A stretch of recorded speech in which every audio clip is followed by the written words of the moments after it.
Good evening, good evening. Good evening बच्चों, भाई good evening. क्या हाल है सब लोगों के? आज काफी दिनों बाद मुलाकात हो रही है। Good evening, good evening.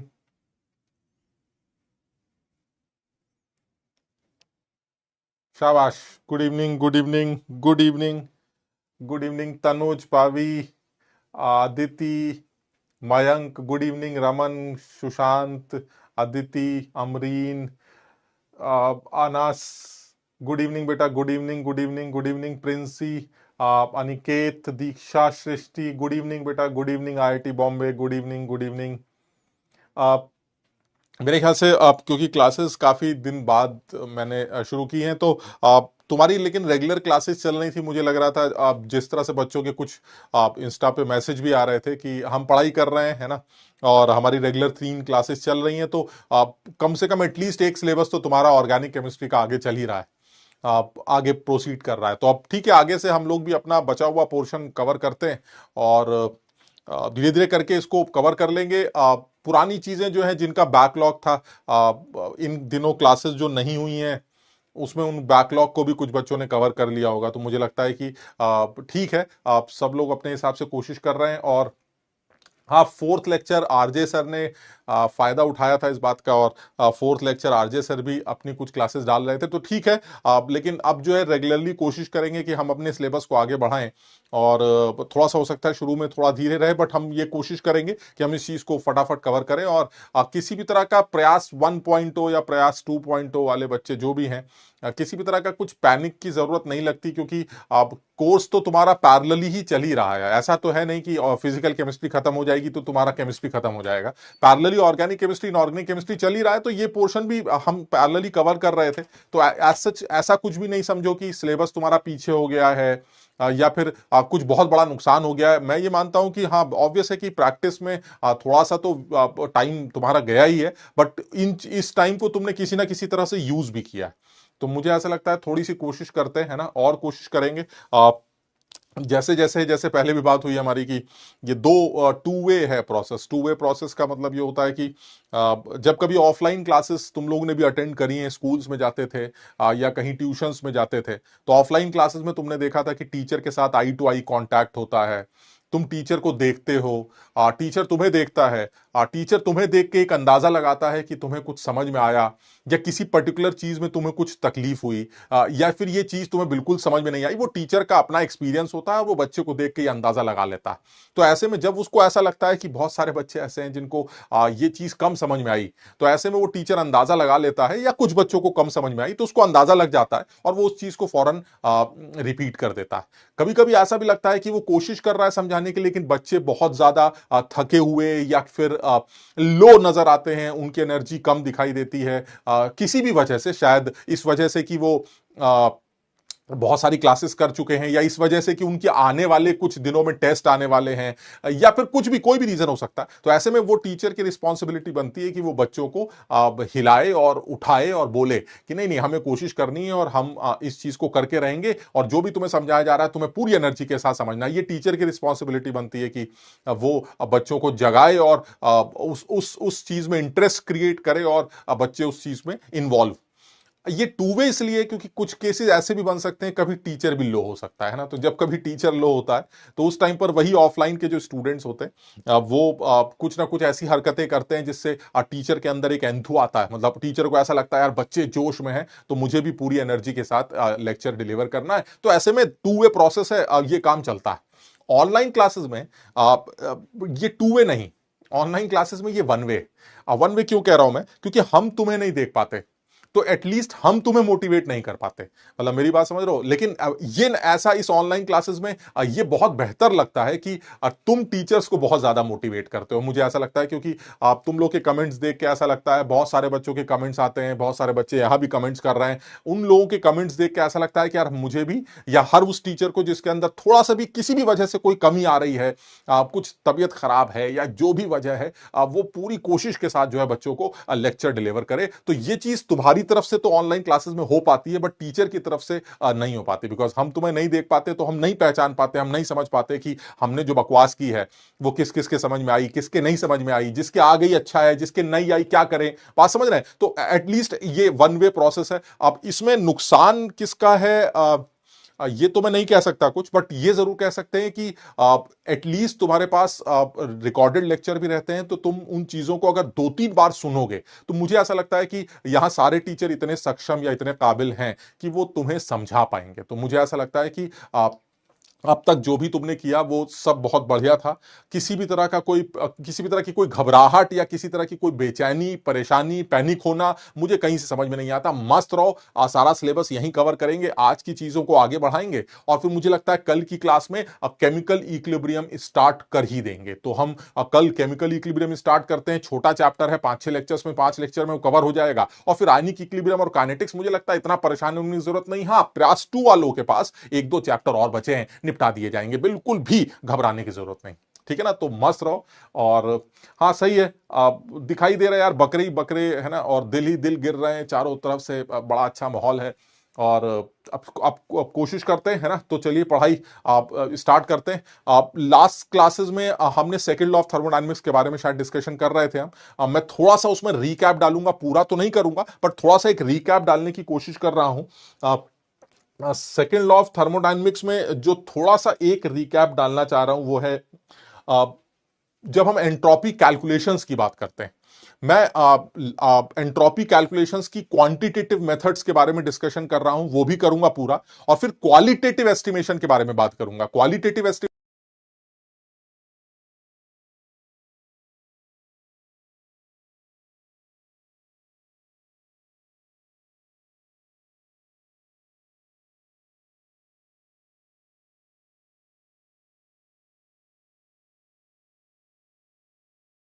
Ratio से हम पोलराइजिंग पावर या पोलराइजिबिलिटी वगैरह कंपेयर करके ये चीजें चेक करते हैं, लेकिन वो ये नहीं बताता कि हम आपसे ज्यादा आयनिक है, ठीक, लेकिन हम आपसे कितना आयनिक है, हमारा आयनिक कैरेक्टर कितना है, ये चीज फजान नहीं बताता। आप समझ रहे मेरी बात को? फजांस रूल एक क्वालिटेटिव एस्टिमेशन था जो कि ये बताता था कि हम ज्यादा आयनिक है, आप कम आयनिक है, हम कम कोवेलेंट है, आप ज्यादा कोवेलेंट है, वगैरह वगैरह। लेकिन that was only qualitative estimation.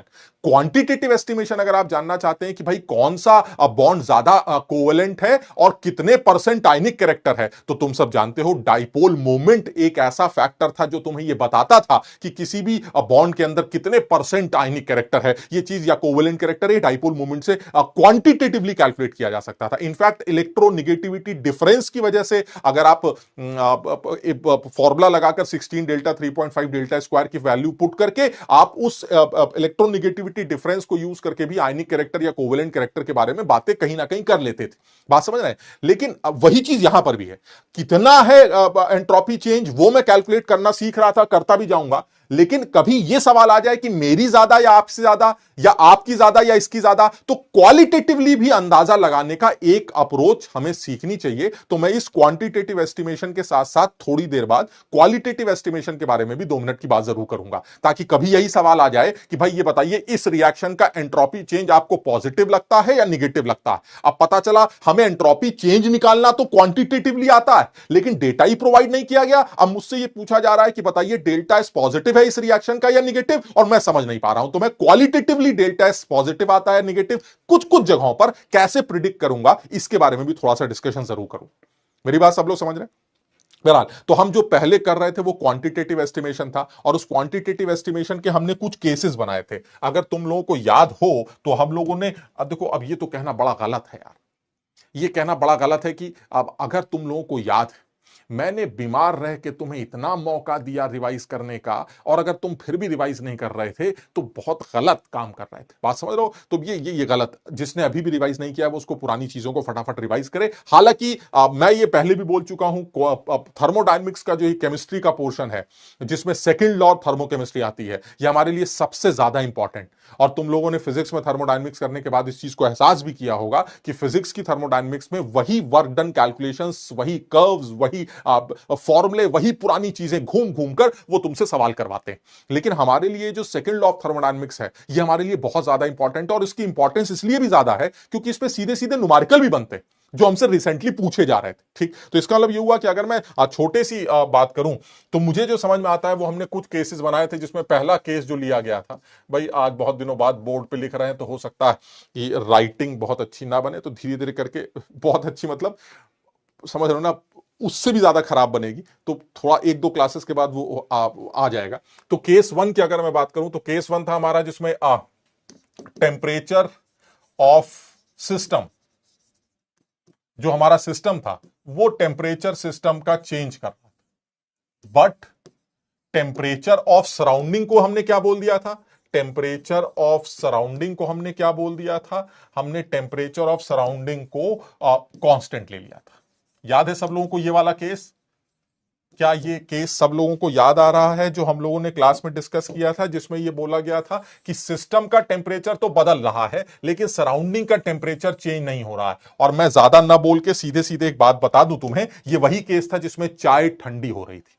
सारी दुनिया जानती है कि चाय अगर हमारे कमरे में ठंडी होती है तो बगल के मोहल्ले में गर्मी नहीं आ जाती। आप समझते हैं? यानी चाय अगर ठंडी हो रही है, वो अपने अंदर से हीट लूज कर रही है, तो ऐसा नहीं है कि वो हीट दुनिया को गर्म कर देती। हाँ, ये जरूर है कि वो हीट दुनिया के एंट्रोपी को बदलने की कोशिश जरूर करती है, लेकिन इस वजह से नहीं कि वो दुनिया के टेम्परेचर को बदल दे। मेरी बात सब लोग समझ रहे हैं? वो हीट सराउंडिंग में जाकर सराउंडिंग के रैंडमनेस को चेंज करने की कोशिश करती है, लेकिन वो सराउंडिंग के टेम्परेचर को चेंज नेग्लिजिबल कर पाती। तो ये वो केस था जिसके बारे में हमारी बात हुई थी, और ये चाय का ही एग्जाम्पल, और ये चाय का एग्जाम्पल सिर्फ अकेला नहीं, समझो बात को। जेई के एडवांस लेवल पर या मेंस के अच्छे सवाल में भी अगर मैं बात करूं तो वो तुमसे पूछ सकता है, भाई ऐसा है वो गर्म पानी हम नहाने के लिए करके बैठे थे, बड़ी सर्दी हो रही थी, हमने देखा कि गर्म पानी की जरूरत पड़ेगी, हमने गीजर ऑन करके गर्म पानी किया और जरा 2 मिनट के लिए बाहर गए, तौलिया वौलिया लेने गए, कपड़े वपड़े लेने गए, लौट के आए, पानी ठंडा। अब ये जो प्रोसेस है, इस प्रोसेस को भी आप चाय से लिंक कर सकते। मेरी बात समझो, मैं केस वन बोल जरूर रहा हूं, लेकिन केस वन का मतलब यह नहीं है कि वो चाय का ही केस है। हर वो केस जिसमें सिस्टम हीट गेन कर रहा है या लूज कर रहा है, लेकिन सराउंडिंग के टेम्परेचर पर असर नेग्लिजिबल पड़ रहा है, हम उस केसेस की बात कर रहे हैं। मेरी बात समझ में आई? तो ऐसे में आप, हाँ, तो ऐसे में अगर मैं एंट्रोपी कैलकुलेट करना चाहता था तो मैं डिटेल में बिल्कुल नहीं जाऊंगा, लेकिन इतना जरूर बोलूंगा कि अगर कुछ ऐसा केस था जिसमें ये चाय ली गई थी और इस चाय के अंदर चाय के बारे में जो जो इंफॉर्मेशन तुम्हें चाहिए, अब जो भी तुम्हें इंफॉर्मेशन चाहिए वो दे देगा। सपोज चाय का मास दे देगा तुम्हें, चाय की स्पेसिफिक हीट कैपेसिटी दे देगा, चाय का इनिशियल टेम्परेचर दे देगा, और साथ ही साथ तुमसे ये कहेगा कि ये जो माहौल है, ये जो चारों तरफ का माहौल है, इस चारों तरफ के माहौल का जो टेम्परेचर है वो T2 है। और साफ दिखाई देता है कि जब चाय के ठंडे होने की बारी आती है तो चाय काफी गर्म और बाहर का टेम्परेचर काफी कम लिया जाता है। अब ऐसे में अगर वो मुझसे कहता है कि भैया ये बताओ कि ये एक आदमी कह रहा है ये तो मग है।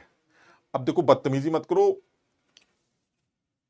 कमजोर जरूर हो गए हैं लेकिन हथियार चलाना नहीं छोड़ा हमने, समझो बात को। तो अब यहां पर MS T1 है, यहां T2 है। अब ऐसे में दो केसेस बनते हैं, दो प्रोसेस बनते हैं। एक सिस्टम के एंट्रोपी चेंज का बनता है, मैं डायरेक्ट लिख रहा हूं, मैं ज्यादा दिमाग नहीं लगाऊंगा। सिस्टम के एंट्रोपी चेंज की अगर आप बात करें तो तुम सबको यह बात याद होगी, हम लोगों ने सिस्टम के एंट्रोपी चेंज कैलकुलेट करने के लिए एक छोटा सा फॉर्मूला याद किया था, DQ रिवर्सिबल बाई T, और ये इंटीग्रेशन T1 से T2 तक होना चाहिए था। और सारी दुनिया जानती है सर इस बार चाय का टेम्परेचर वेरिएबल है, चाय कांस्टेंट नहीं है। चाय का टेम्परेचर अगर वेरिएबल होगा तो वो इंटीग्रल साइन के अंदर रहेगा। चाय अपने अंदर से, सपोज एक जनरल केस जैसे तुम गणित में करते हो, फिजिक्स में करते हो, या केमिस्ट्री में इतनी बड़ी बात नहीं है, हाँ जब केमिस्ट्री में करते हैं तो बात बड़ी लगती कि सर चाय एट अ पर्टिकुलर इंस्टेंट वो T टेम्परेचर पर है और वो अपने अंदर से एक हीट बाहर फेंकती है, छोटी सी MSDT। यानी कि अगर चाय पर्टिकुलर टेम्परेचर पर अपने अंदर से एक छोटी सी हीट बाहर फेंकती है तो उस केस में जो एंट्रोपी चेंज आना चाहिए, ओवरऑल एंट्रोपी चेंज, वो MSDT/T का इंटीग्रेशन आना चाहिए। और सारी दुनिया इस बात को एग्री करेगी, MSDT/T का इंटीग्रेशन MSln T2/T1 होना चाहिए।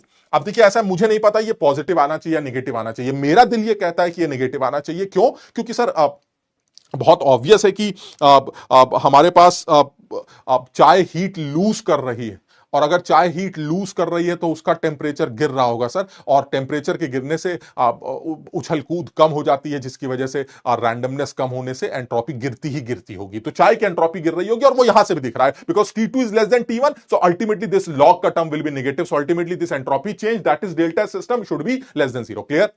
अब डाउट आ गए।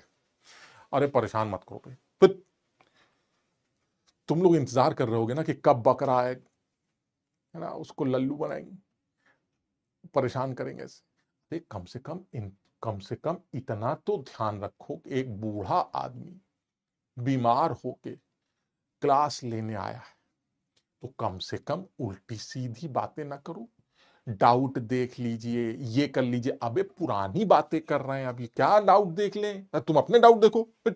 ठीक, अच्छा, तो हम ये कह रहे हैं कि MSLN T2/T1 से ये डेल्टा सिस्टम। अच्छा ठीक है, अब डेल्टा सराउंडिंग कैसे निकलेगी सर? डेल्टा सराउंडिंग कैसे निकलेगी? अब ये तो बड़ा क्लियर है, सराउंडिंग के एंट्रोपी चेंज के बारे में बिल्कुल साफ बात हो चुकी है। एक ही फॉर्मूला है जो सराउंडिंग के एंट्रोपी चेंज कैलकुलेट करने के लिए इस्तेमाल किया जाएगा, and that is -Q system by T.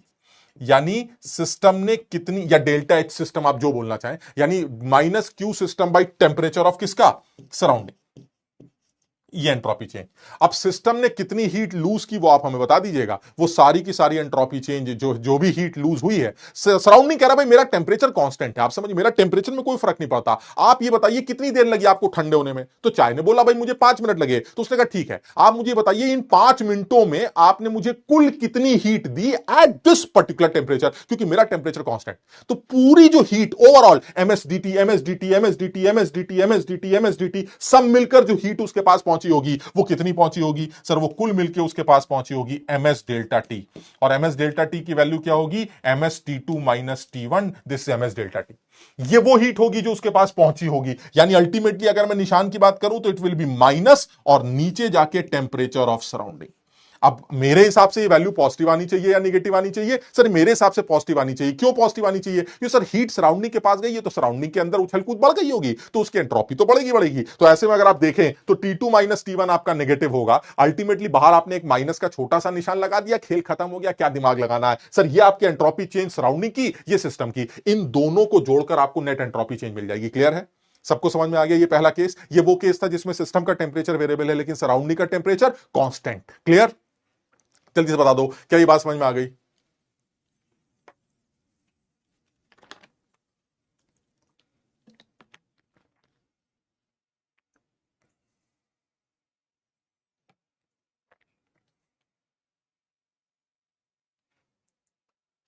ठीक, ठीक है, चलिए अब सेकंड बात पे आते हैं।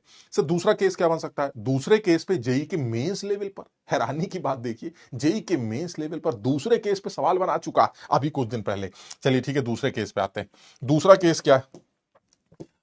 दूसरा केस ये है, अब कुछ लोगों को ऐसा भी लग सकता होगा कि मैं टाइम वेस्ट कर रहा हूं क्योंकि मैं पुरानी चीजों को रिवाइज कर रहा हूं। मैं तुम्हें बताऊं कि ये तुम्हारे भले के लिए नहीं कर रहा हूं, ये मैं अपने रिवीजन के लिए कर रहा हूं कि मुझे याद है कि नहीं, क्योंकि 15 दिन बिस्तरों में पड़े रह के मैं शायद भूल ना गया हूं, तो मैं सिर्फ अपना रिवीजन कर रहा हूं। आप समझ रहे? तो मैं तुम्हारे लिए नहीं कर रहा, ये मैं अपने लिए कर रहा हूं। तो केस 2 जो था वो क्या था? केस 2 ऐसा भी हो सकता है जिसमें temperature of system and surrounding दोनों हो गए। Temperature of system and surrounding both are changing. बिल्कुल हो सकता है, ऐसा बिल्कुल हो सकता है कि सिस्टम का और सराउंडिंग का टेम्परेचर चेंज हो रहा हो, बिल्कुल पॉसिबल है। लेकिन ये वाला जो केस है ये चाय का केस नहीं है सर। ये मैं अग्री करता हूं कि ये वाला केस चाय का केस नहीं हो सकता, क्योंकि चाय के केस में सराउंडिंग का टेम्परेचर तो कांस्टेंट था। तो ये उन सारे केसेस को डील करेगा, ये वाला केस जिसमें सिस्टम सराउंडिंग दोनों का टेम्परेचर वेरिएबल, जैसे कि एक गर्म बाल्टी में ठंडी बाल्टी मिला दी। आप बात समझ रहे हैं? एक गर्म पानी के अंदर ठंडा पानी मिला दिया, एक लोहे के टुकड़े के छोटे से ग्लास में डाल दिया गर्म करके। मतलब ऐसा केस जिसमें बाहर का भी टेम्परेचर वेरिएबल हो और अंदर का टेम्परेचर भी समय के साथ बदल रहा हो। एक आदमी का टेम्परेचर गिर रहा होगा और एक आदमी का टेम्परेचर बढ़ रहा होगा, एंड दैट इज, लेकिन प्रोसेस वही है, प्रोसेस में कोई चेंज नहीं है। और बहुत सीधा सा एक एग्जाम्पल भी ले सकते हैं, जैसे मैंने लिया भी था और इसी एग्जाम्पल पर जेई ने सवाल भी बनाया है। एक लोहे के गर्म टुकड़े को या किसी भी मेटल के टुकड़े को किसी दूसरे मेटल के टुकड़े या उसी मेटल के टुकड़े के साथ जोड़ दिया जाए, मान लीजिए ये सीन बना दिया जाए, ऐसे ले लेते हैं, और फिर इस सिस्टम को आइसोलेट कर दिया जाए। अब अगर ऐसा कोई सिस्टम बना दिया जाए जिसमें आपकी पूरी दुनिया यहीं दिखाई देती है, this is block A and this is block B.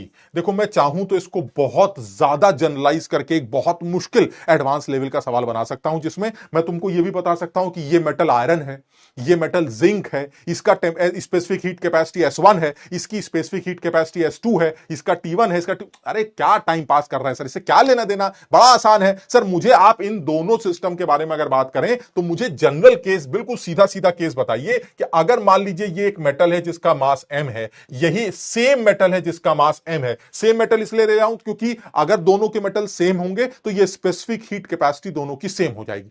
अगर ये मेटल्स अलग अलग है तो इनकी पर ग्राम हीट कैपेसिटी वो बदल जाएगी, वो हमें सवाल में दे देगा, क्या टेंशन इसमें। तो हम ज्यादा मुश्किल ना करके इसको थोड़ा सिंप्लीफाई फॉर्म में रखते हैं। They both are same metal, ये भी हमारा मान लीजिए आयरन ब्लॉक है, इसको भी आयरन ब्लॉक ले लेते हैं और इसको भी आयरन ब्लॉक ले लेते हैं। इन दोनों को आयरन लेने का सिर्फ एक ही पर्पस है, क्योंकि दोनों की स्पेसिफिक हीट कैपेसिटी सेम हो जाएंगी, इसलिए हमें परेशानी की जरूरत नहीं है। चाहे वो मोलर हीट कैपेसिटी की बात करें, चाहे वो स्पेसिफिक हीट कैपेसिटी की बात करें, दोनों की सेम मान ली जाएगी। ठीक, अगर ये दोनों ब्लॉक सेम आदमी के न होते, ऐसे में दो अलग अलग स्पेसिफिक हीट कैपेसिटीज की जरूरत पड़ती। ठीक, अच्छा, अब अगर ऐसे में वो आपसे कहे कि एक आदमी का जो टेम्परेचर है वो T1 है, एक आदमी T1 टेम्परेचर पर है और एक आदमी T2 टेम्परेचर पर है, और T1 की वैल्यू T2 से काफी बड़ी है, मान लीजिए ऐसा ले ले, तो सारी दुनिया जानती है सर हीट फ्लो के बारे में। यही तो हमने सुना था कि higher bodies higher temperature lower temperature की तरफ हीट फ्लो करवाता है, तो इसमें क्या परेशानी है। लेकिन सवाल ये नहीं है, हम तो ये जानना चाह रहे हैं कि ये हीट फ्लो हायर बॉडी से लोअर बॉडी की तरफ अगर हो रहा है तो हीट फ्लो एक्चुअली एंट्रोपी में कितना चेंज लेके आ रहा है। तो अगर मैं ब्लॉक ए की एंट्रोपी की बात करूं तो सारे बच्चे इस बात को एग्री करेंगे कि ब्लॉक ए की जो एंट्रोपी में चेंज आएगा दैट इज डेल्टा एस। इसमें कोई एक सिस्टम ले लेते हैं, कोई एक सराउंडिंग ले लेते हैं। तो अगर आप ए ब्लॉक को सिस्टम लेना चाहते हैं तो सिस्टम ले सकते हैं, और इसकी वैल्यू कितनी निकल के आ जाएगी, एम एस, जो कि हमें सवाल में दे देगा एम एस एल एन, क्योंकि टेम्परेचर वेरिएबल है T2 बाई T1। आप समझने की कोशिश करना, T2 बाई T1 में what is T2 sir, T2 वो फाइनल टेम्परेचर है जो इसका होगा, और वो फाइनल टेम्परेचर अभी के हिसाब से T1 प्लस T2 बाई 2 होगा। मेरी बात समझ लो, तुम फिजिक्स में बहुत कुछ कर चुके हो, मुझे बताने की जरूरत नहीं है, तुम इस बात को जानते होगे कि अगर मैं एंट्रोपी अगर मैं हीट फ्लो निकालना चाहूं तो वो कौन सा कॉमन टेम्परेचर होगा जहां पर ये दोनों आके रुकेंगे। अगर दोनों की अलग अलग मेटल होते तो दोनों की स्पेसिफिक हीट कैपेसिटीज हमें गिवन होती, दोनों के मासेस आप हमें दे दीजिएगा, मैं वो कॉमन टेम्परेचर निकाल लूंगा। यानी वो कॉमन टेम्परेचर के लिए मुझे बाकी सारी चीजें चाहिए, अदरवाइज मुझे कुछ नहीं चाहिए। यानी अगर मैं इस सिचुएशन की बात करूं तो वो जो कॉमन टेम्परेचर निकल के आता है वो साफ दिखाई देता है, वो कॉमन टेम्परेचर निकल के आएगा T, जिसकी value T1 plus T2 by 2 होगी। बताओ सब लोग समझे, सब लोग इस कॉमन टेम्परेचर को निकाल लेंगे T1 प्लस T2 बाई 2 को। एक आदमी कह रहा है गड़बड़ हो गई, गड़बड़ क्या हो गई, MsLn T बाई T2। अच्छा, हाँ हो तो गई, गड़बड़ हो गई, गड़बड़ MsT/T2। एक सेकंड बस सही कर लेते हैं, ये हमारा T1 हो जाना चाहिए, मुझे लगता है यही गड़बड़ हुई है, तो ये आ गया T1। अच्छा, मैं ये कह रहा हूं जो कॉमन टेम्परेचर है वो T1 प्लस T2 बाई 2 हो जाएगा। ठीक, और वो तुम निकाल भी लोगे, इधर से निकली हीट उधर से निकली हीट, दोनों को आपस में इक्वेट कर देंगे, कर लोगे ना। ये एम एस कितनी हीट ट्रांसफर हुई, T1 माइनस टी, और उधर कितना चला गया, एम एस, वहां से कहां से, T2 minus T, sorry T minus T2 या T2 माइनस टी, जैसे लिखना है ऐसे लिखना। इससे आप देख सकते हैं, तो इससे आप कॉमन टेम्परेचर जो है T2, इसको जरा सही कर लो भाई,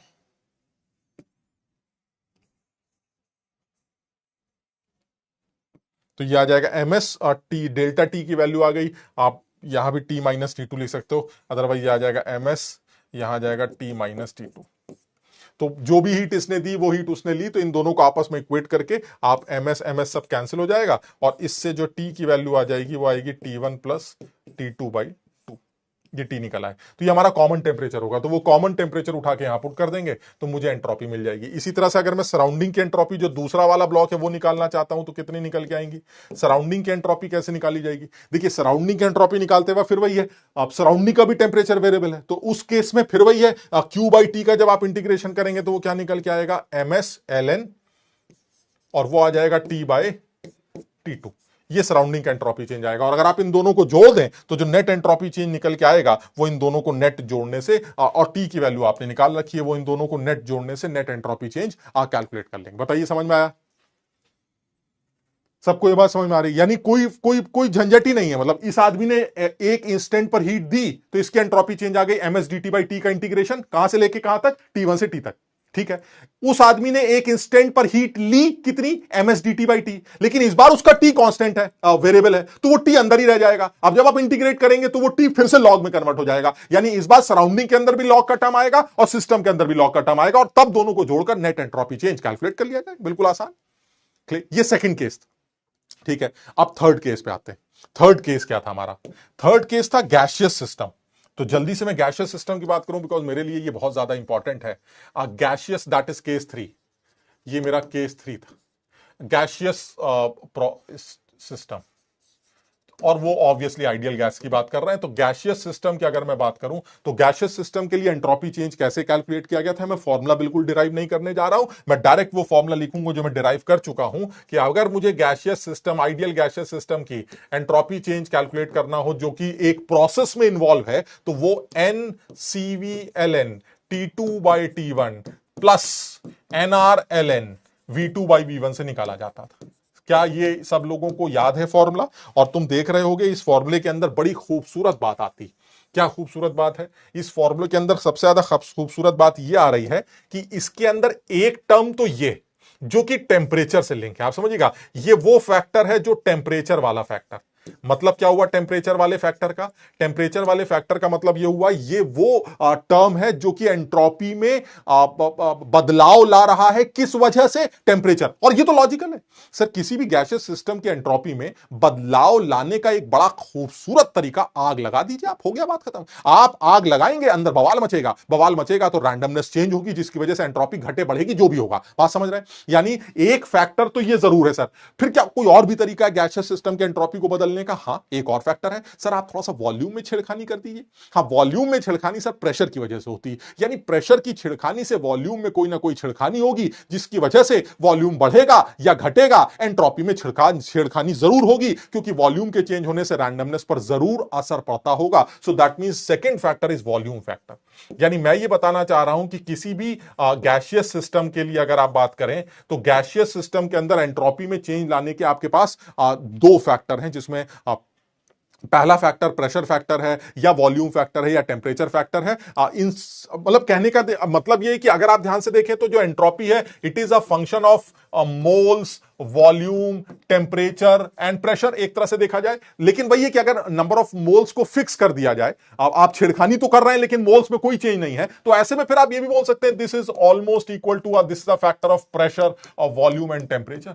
यानी मेरे कहने का मतलब ये हुआ कि कोई भी गैसियस सिस्टम अगर आप लेके आते हैं तो एक गैसियस सिस्टम के एंट्रोपी में बदलाव लाने के आपके पास वही मेन तीन तरीके। ये तो है ही सर, आप उसके अंदर और गैस मार दीजिए, ओहो वो तो अलग केस हो गया। लेकिन अगर गैस के मोल्स को चेंज ना करें तो ऐसे में प्रेशर, वॉल्यूम और टेम्परेचर मुझे वो फैक्टर्स दिखते हैं, और इसलिए कहा जाता है कि गैसियस सिस्टम के एंट्रोपी इन तीनों के फंक्शन को रिप्रेजेंट करती होगी। चलिए मान लेते हैं। लेकिन ये एक जनरल केस था। लेकिन ये जनरल केस किसका था सर? एक ऐसे सिस्टम की आप बात कर रहे हैं, गैसियस सिस्टम की, जिसमें प्रोसेस कौन सा है सर? जो भी प्रोसेस वो फॉलो कर रहा है वो प्रोसेस एक ऐसा पाथ फॉलो करेगा जिसको आप कौन सा पाथ बोलेंगे? उसको आप रिवर्सिबल पाथ बोलेंगे। यानी एक चीज तो क्लियर है सर, ये जो भी खेल आप खेलने जा रहे हैं ये एक रिवर्सिबल पाथ को फॉलो करने वाला प्रोसेस होना चाहिए, चाहे वो आइसोथर्मल हो, आप चाहे वो कोई थर्मल हो, आप, लेकिन सर वो एक ऐसा पाथ होना चाहिए, एक ऐसा प्रोसेस होना चाहिए जिसको आप रिवर्सिबल पाथ बोलते थे।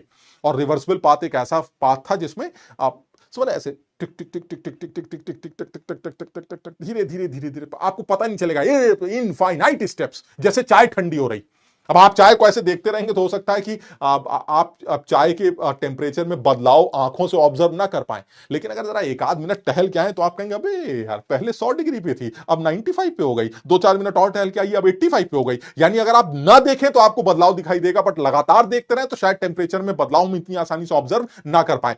सिर्फ समझने की बात कर रहा बोल रहा हूं मैं, ठीक। हालांकि चाय का प्रोसेस ठंडे होने का रिवर्सिबल माना जाता है, तुम भी समझते हो कि इस बात को सर, ये इनफाइनाइट स्टेप प्रोसेस नहीं होता सर, ये 2-4 मिनट का खेल होता। लेकिन क्योंकि हमें एंट्रोपी कैलकुलेशंस करनी है तो मैं अज्यूम कर लेता हूं कि इस तरह के प्रोसेस को एक रिवर्सिबल प्रोसेस अज्यूम कर लिया जाए और ऐसे में उसके एंट्रोपी चेंज को कैलकुलेट कर लिया जाए।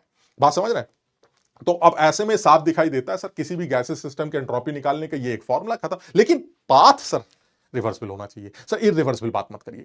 तो क्यों ना करें हम इरिवर्सिबल बात? अगर मान लीजिए कोई ऐसा प्रोसेस हो जो कि इरिवर्सिबल पाथ फॉलो करता हो, तो आप कैसे करेंगे? तो कुछ घबराने की जरूरत ही नहीं सर, बहुत आसान है। इसके बारे में भी हमारा डिस्कशन हुआ था कि अगर मान लीजिए मैं आपसे कहूं कि एक गैस यहां पर थी जिसमें उसका प्रेशर P1 था, वॉल्यूम V1 था, टेम्परेचर T1 था, और वो यहां से लेके यहां चली गई। मान लीजिए ये एक नई स्टेट है, ये ए स्टेट थी इसकी, ये उसकी बी स्टेट, और यहां पर उसका प्रेशर P2 है, उसका वॉल्यूम V2 है, उसका टेम्परेचर T2 है, कुछ भी ले लेते हैं। अब हालांकि अब एक चीज तो कांस्टेंट रखनी पड़ेगी क्योंकि फिर मोल्स चेंज हो जाएंगे, तो मैं मोल्स को अगर कांस्टेंट रख रहा हूं तो ऐसे में आप मान लीजिए प्रेशर कांस्टेंट रहे, कोई भी समझ रहे बात को। तो ये एक गैस की स्टेट है, ये गैस की दूसरी स्टेट।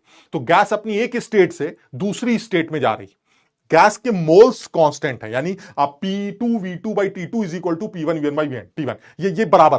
तो ऐसे में अगर ये पाथ मान लीजिए एक ऐसा पाथ है जिसको आप इनफाइनाइट स्टेप में गुजरे हैं करके, तो ठीक है सर, आप ऐसे में जो भी आपके एंट्रोपी निकल के आएगी that is delta S system, वो मैं कैलकुलेट कर सकता हूं। वही मेरा बड़ा वाला फॉर्मूला है, NR ln V2/V1 plus NCV ln T2/T1। मैं इसी फॉर्मूले को यूज करके ये काम कर लूंगा, बिकॉज आप ये बता रहे हैं कि ये मेरा पाथ एक रिवर्सिबल पाथ है। चलिए ठीक है सर, अगर ये रिवर्सिबल पाथ है तो मेरा काम चल जाएगा। लेकिन दिक्कत ये है कि अगर इन्हीं दोनों स्टेट्स के बीच में अगर ये गैस एक इरिवर्सिबल पाथ फॉलो करके गई होती, यानी मैं यहां से यहां जाना चाहता हूं, अब यहां से यहां जाने के पास मेरे पास क्या ऑप्शन है? बहुत सारे ऑप्शन है।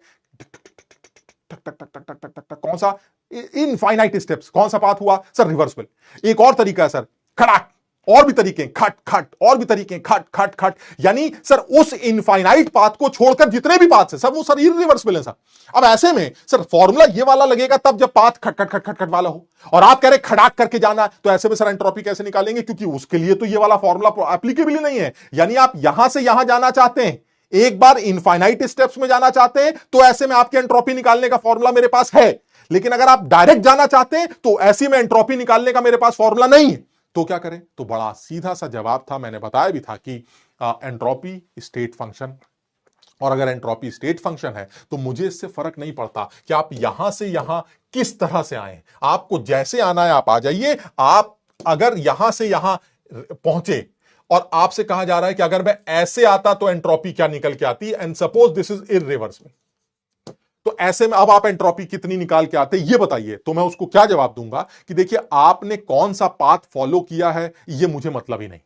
मैं तो इतना जानता हूं कि अगर इन दो स्टेट्स को आपने रिवर्सिबल पाथ से ज्वाइन किया होता तो एंट्रोपी ये होती। अब आपने किसी और पाथ से ज्वाइन किया है तो मुझे कोई मतलब ही नहीं है, क्योंकि एंट्रोपी स्टेट फंक्शन है, और अगर एंट्रोपी स्टेट फंक्शन है तो इन दोनों स्टेट्स के बीच की अगर एंट्रोपी चेंज आपने एक बार कैलकुलेट कर ली तो यही एंट्रोपी चेंज आपकी इस पाथ के लिए भी एप्लीकेबल होगी। मुझे इससे मतलब नहीं है आपने कैसे खट खट खट किया है, या आप खट करके पहुंचे हैं, या आप खट खट खट करके पहुंचे हैं। अगर आप इनफाइनाइट स्टेप्स में पहुंचने की एंट्रोपी निकालना जानते हैं तो वही एंट्रोपी हर उस पाथ की होगी जो आप कोई भी पाथ फॉलो करना चाहें। आपका दिल है, आप जिस पाथ को फॉलो करना चाहें उस पाथ से यहां पहुंच जाइए। आपको जो करना हो आप कर लीजिए, मुझे फर्क नहीं पड़ता। क्यों? क्योंकि ऐसे में हर जगह पर जो एंट्रोपी है वो सेम निकल के आने वाली है। क्यों? Because entropy is a state function. तो अगर हमारा एंट्रोपी स्टेट फंक्शन है तो मुझे इससे मतलब नहीं है कि आपने दो स्टेट्स को ज्वाइन किस पाथ से किया है। यानी सिस्टम की एंट्रोपी चेंज, जब कभी किसी गैसेस सिस्टम की एंट्रोपी चेंज कैलकुलेट करनी हो तो ऐसे में आप ये मत देखिए कि वो इरिवर्सिबल पाथ है कि रिवर्सिबल पाथ है, वो कोई पाथ हो, आप ये मान लीजिए कि इन दोनों स्टेट्स के बीच में रिवर्सिबल पाथ अगर होता तो एंट्रोपी क्या होती, बस बात खत्म। तब जो निकलेगी वही अब भी होगी, बस खत्म हो गया। मेरी बात समझ रहे हो? मतलब अगर मैं तुमसे कहूं कि ये मेरे पास एक एक पाथ है, ए पाथ में एंट्रोपी चेंज निकालो, इस सिस्टम का ए पाथ में एंट्रोपी चेंज निकालो, तो आप कैसे निकालेंगे? तो आप सबसे पहले पूछेंगे सर क्या ये रिवर्सिबल पाथ है? मैं कहूंगा नहीं। तो अब आप कैसे आंसर निकालेंगे? तो मैं एकदम से मुझे क्या स्ट्राइक करेगा कि एक काम करते हैं सर, इसकी एंट्रोपी चाहिए, इस पाथ की फॉलो करती हुई एंट्रोपी चाहिए, एक काम करते हैं इन दोनों स्टेट्स के बीच में इरिवर्सिबल पाथ बना लेते हैं, सॉरी रिवर्सिबल पाथ बना लेते हैं, और उस रिवर्सिबल पाथ को फॉलो करती हुई गैस की एंट्रोपी निकाल लेते हैं, क्योंकि फॉर्मूला पता है, और वही एंट्रोपी यहां से इक्वेट कर देते हैं। क्यों? क्योंकि एंट्रोपी तो स्टेट फंक्शन। कुछ समझ में आया भाई?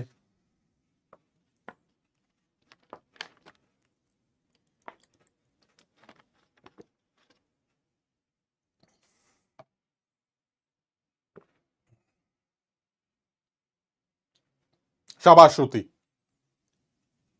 श्रुति ने यही बात बताई है कि सर हम रिवर्सिबल पाथ की एंट्रोपी कैलकुलेट कर लेंगे, मुझे कोई फर्क नहीं पड़ता कि आपने रिवर्सिबल पाथ की एंट्रोपी चेंज पूछी है या रिवर्सिबल, आप मुझे गैस की दोनों स्टेट्स प्रोवाइड करिए ताकि मैं V1 T1 V2 T2 type की चीजें पुट करूं, ऐसी की तैसी सर पाथ की मुझे कोई फर्क नहीं पड़ता। क्लियर? शाबाश।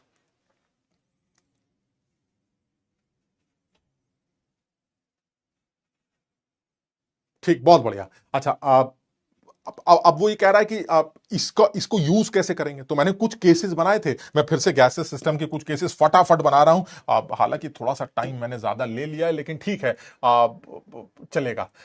सबसे पहले आइसोथर्मल की बात करते हैं। तो मैं इसमें बहुत ज्यादा डिटेल में तो नहीं जाऊंगा, लेकिन फिर भी आइसोथर्मल प्रोसेस की अगर मैं बात करूं तो आइसोथर्मल प्रोसेस में एंट्रोपी चेंज कैलकुलेशन में दो केसेस बनाए गए थे, एक रिवर्सिबल था और एक इररिवर्सिबल था।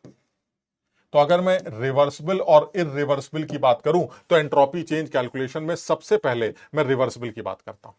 क्या मतलब है? मतलब ये कि भाई सर देखिए, आइसोथर्मल की कहानी चल रही, यानी टेम्परेचर हमारा कांस्टेंट, चलिए ठीक। अब कोई गैसियस आइडियल गैसियस सिस्टम एक आइसोथर्मल प्रोसेस फॉलो कर रही है, लेकिन रिवर्सिबल पाथ फॉलो कर रही है। अब आप ये बताइए, ऐसे केस में उस गैसियस सिस्टम के एंट्रोपी का चेंज क्या है और साथ ही साथ सराउंडिंग के एंट्रोपी का चेंज क्या है, ताकि मैं जोड़ जाड़ का यूनिवर्स की एंट्रोपी चेंज कैलकुलेट कर सकूं। तो मैंने कहा ठीक है, ये तो न्यूमेरिकल होते होंगे, पूछे जाते हैं एग्जाम में, ठीक है। तो अब ऐसे में मान लीजिए केस क्या बनाया जा रहा है, मान लीजिए हम ये कहें कि एट टेम्परेचर टी, भाई आइसोथर्मल है तो आपने टेम्परेचर फिक्स कर दिया, एट टेम्परेचर टी आपकी जो गैस वो P1 प्रेशर पर उसका वॉल्यूम V1 है और P2 प्रेशर पर उसका वॉल्यूम V2, टेम्परेचर कांस्टेंट। ये हमारी गैस की स्टेट है, दिस इज स्टेट 1। मान लीजिए ये स्टेट ए है और ये हमारी गैस की दूसरी स्टेट है, दिस इज स्टेट बी। ये सिचुएशन। अब उसने मुझसे पूछा कि भाई ये बताइए एंट्रोपी चेंज आप कैसे निकालेंगे, तो मैंने कहा भाई ये बताओ प्रोसेस क्या हो रहा है। कह रहा फिर वही बकवास कर रहा हूं, अरे प्रोसेस कैसी तैसी कोई प्रोसेस हो, फॉर्मूला तो तुम्हें एक ही लगाना है। हमने कहा बात तो सही है, और वैसे भी रिवर्सिबल प्रोसेस है। तो मैंने सीधे सीधे गैसेस सिस्टम के एंट्रोपी चेंज कैलकुलेट की, डेल्टा सिस्टम NRln V2/V1, सब लोग समझते होंगे इस बात को, प्लस NCVln T2/T1। अब क्योंकि सर टेम्परेचर कांस्टेंट है तो बहुत ज्यादा तो हम नहीं इसमें अकल लगाएंगे, इसको सीधे सीधे जीरो बोल देते हैं, क्योंकि टेम्परेचर कांस्टेंट। और अगर टेम्परेचर हाँ, अगर टेम्परेचर कांस्टेंट है तो फिर तो बड़ा आसान हो गया कि मेरी जो एंट्रोपी चेंज निकल के आएगी वो NRln V2/V1 से कैलकुलेट कर ली जाएगी। चलिए ठीक है सर, तो ये जब कभी भी कोई गैसियस सिस्टम हमारा आइसोथर्मल प्रोसेस फॉलो करेगा, रिवर्सिबल पाथ फॉलो करेगा, तो ऐसे में एंट्रोपी चेंज यहां से निकाल लें। और देखो थोड़ा सा इसको साइन इनके बारे में सोचते हैं। मान लो गैस फैल रही, ऐसे ऐसे एग्जाम्पल ले रहे हैं, मान लीजिए गैस एक्सपैंड कर रही, आइसोथर्मली एक्सपैंड कर रही। तो अगर गैस आइसोथर्मली एक्सपैंड कर रही है तो एंट्रोपी में किस वजह से चेंज आ रहा है? अब टेम्परेचर तो कांस्टेंट है, अब जब टेम्परेचर कांस्टेंट है तो एंट्रोपी में चेंज क्यों आ रहा है? क्योंकि सर फैल रही है ना, तो वॉल्यूम वाला फैक्टर एंट्रोपी में चेंज लेके आएगा। अब क्योंकि फैल रही है तो सर वॉल्यूम बढ़ेगा, और वॉल्यूम बढ़ेगा तो सर छोड़िए ना बात को, एंट्रोपी तो बढ़ेगी बढ़ेगी। तो अगर मान लें कि गैस एक्सपैंड कर रही है तो V2 की वैल्यू मान लेते हैं बड़ी है V1 से, तो अगर V2 V1 से बड़ा है तो entropy change of the system should be positive, and it is positive according to the formula. Clear? लेकिन सर आप सराउंडिंग के बारे में बात करिए ना सर, ये तो सिस्टम की हो गई, फैलना सिकुड़ना छोड़िए सर, फॉर्मूला पता फट से निकाल लेंगे, क्या सोच रहे हैं इसमें? तुम्हारे जेई के मेंस जिस इम्तिहान की तुम तैयारी कर रहे हो उस पर सवाल भी पूछा गया, समझो बात को, तुम्हें दिखा भी देंगे। खैर, अब वो ये कह रहा है भाई ये बताइए सराउंडिंग, मुझे बहुत ज्यादा उम्मीद लगती है, क्योंकि मुझे मजा तब आ रहा है या मुझे अच्छा सवाल तब दिखाई दे रहा है जब बच्चे को डर लगे। मुश्किल नहीं, तुम समझ ही नहीं रहे बात को। जेई का एडवांस वाला कौन सा तो फायदा उठाता है, इसी बात का तो फायदा उठाता है कि बच्चे को डर लगे। तो मुझे फिर यही लग रहा है कि बच्चे को डराने का एक तरीका है, सराउंडिंग की एंट्रोपी निकालो, बिकॉज सराउंडिंग की एंट्रोपी उसकी समझ में नहीं आती। उसको लगता है यार ठीक है यार, एक ही फॉर्मूला पड़ा है, NRln V2/V1 NCVln T2/T1 लगा देंगे, लेकिन सराउंडिंग की एंट्रोपी कैसे निकाली ये उसके समझ में नहीं आता। मैंने पिछली क्लासेस में भी बताया था, फिर बता रहा हूं, सराउंडिंग को इससे कोई लेना देना नहीं है कि अंदर क्या मचा हुआ है। सराउंडिंग को इससे कोई फर्क नहीं पड़ता कि अंदर क्या प्रोसेस चल रहा है, चाहे रिवर्सिबल इररिवर्सिबल, हमारा तुम्हारा बारिक टोरिक कोरिक कुछ हो रहा हो, उससे कोई फर्क नहीं पड़ता। वो तो एक ऐसी चीज है जो ऐसे आंख बंद करके खड़ी, सराउंडिंग, समझ रहे बात को। वो ये कहेगी भाई ऐसा है, लग रहा है कुछ ऐसा हो रहा है जिससे हीट जा रही है मेरे अंदर से। क्यों ऐसा क्यों कह रहा हूं? क्योंकि अगर ये पिस्टन उठ रहा है, अगर गैस एक्सपैंड कर रही है अपने कांस्टेंट टेम्परेचर पे, तो जब टेम्परेचर ही चेंज नहीं हो रहा है तो गैस वर्क कैसे कर सकती है? वो अपनी एनर्जी जब गिरा ही नहीं रही है तो वर्क कैसे कर सकती है? इसका मतलब वो बिना अपनी इंटरनल एनर्जी चेंज किए भी अगर काम कर रही है तो फर्स्ट लॉ ऑफ थर्मोडायनेमिक्स के अकॉर्डिंगली बाहर से हीट खा रही है। इसका मतलब वो जो एनवायरमेंट है, शांत एनवायरमेंट ऐसे खड़ा है, वो कह रहा है यार लग रहा है मेरे अंदर से हीट सिस्टम के अंदर जा रही और इस हीट को वो वर्क में कन्वर्ट करके फैल रही है ताकि उसका टेंपरेचर चेंज ना हो। बात समझ लो मेरी? इसका मतलब ये हुआ सराउंडिंग ये कहेगा भैया ऐसा है, मुझे नहीं पता अंदर क्या हो रहा है, लेकिन हीट मेरे अंदर से बाहर जा रही है। If it is an expansion, suppose if it N expansion, तो मेरे अंदर से हीट बाहर जा रही है, मेरी एंट्रोपी गिरेगी गिरेगी। अब फिर किसी ने पूछा यार चलो मान लिया गिरेगी, कितने गिरेगी? वो कहे भाई मुझे मतलब नहीं है कि अंदर क्या मचा है, मुझसे तुमने जो हीट ली है वो बताओ, बात खत्म। मैं जो हीट मुझसे गई डिवाइडेड बाय मेरा टेंपरेचर आ गई मेरी एंट्रोपी चेंज, बात खत्म। तुमने कहां से निकाली, क्या किया, मुझे कोई फर्क नहीं पड़ता। यानी सराउंडिंग के एंट्रोपी चेंज निकालने का तो सिर्फ एक ही तरीका है, कितना दिया उसको, कितनी हीट ली उससे, डिवाइडेड बाय उसका टेंपरेचर। और साफ दिखाई दे रहा है कि कितना दिया और कितना लिया अगर ये निकालना चाहते हैं तो फर्स्ट लॉ ऑफ थर्मोडायनेमिक्स ये कहता है कि चाहे किसी भी तरह का आइसोथर्मल प्रोसेस क्यों ना हो, किसी भी तरह का आइसोथर्मल प्रोसेस क्यों ना हो, एक चीज को कोई इंकार नहीं कर सकता कि आइसोथर्मल प्रोसेस के लिए जो W है और जो Q है उसमें उल्टा रिश्ता होता है। बात समझिए? यानी जो भी हीट का लेन देन होगा वो वर्क डन डिसाइड करेगा। और सर ये तो हमने फिजिक्स तक में पढ़ रखा है कि आइसोथर्मल रिवर्सिबल प्रोसेस का वर्क डन जब गैस का निकाला जाता है तो वो minus NRT ln v2 by v1 से कैलकुलेट किया जाता है।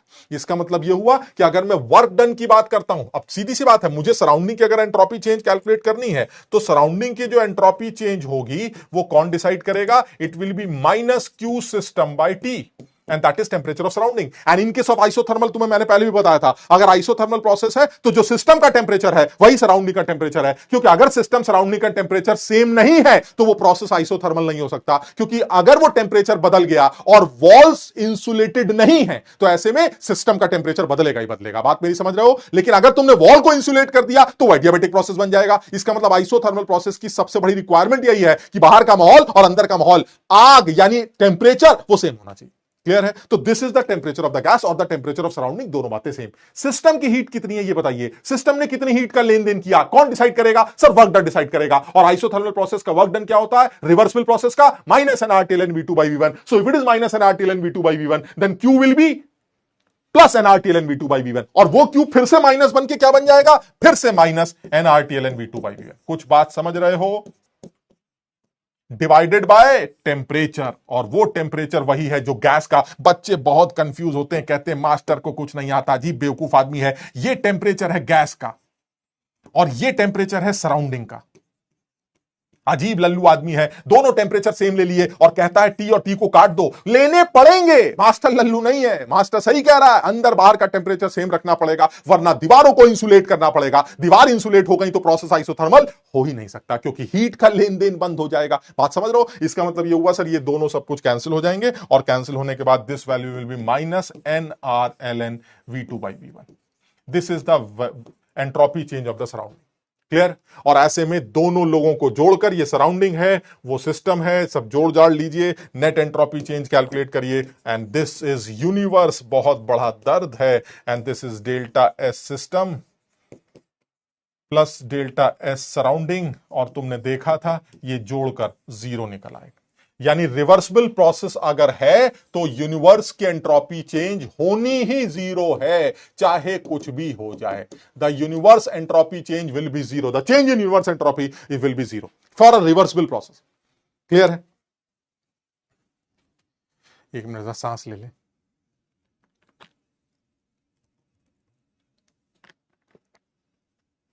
ललित का एक जायज सवाल है कि ये चैप्टर हार्ड है या मुझे ही हार्ड लग रहा है। ललित, हर चीज आसान नहीं होती बेटा। ये चैप्टर अच्छा चैप्टर है, इस चैप्टर के अंदर की ये वाला पोर्शन और भी ज्यादा इंटरेस्टिंग और अच्छा पोर्शन है, लेकिन वक्त लगता है, लेकिन मुझे ऐसा लगता है कि कर सकते हैं, ऐसा नहीं कि नहीं कर सकते। शाबाश।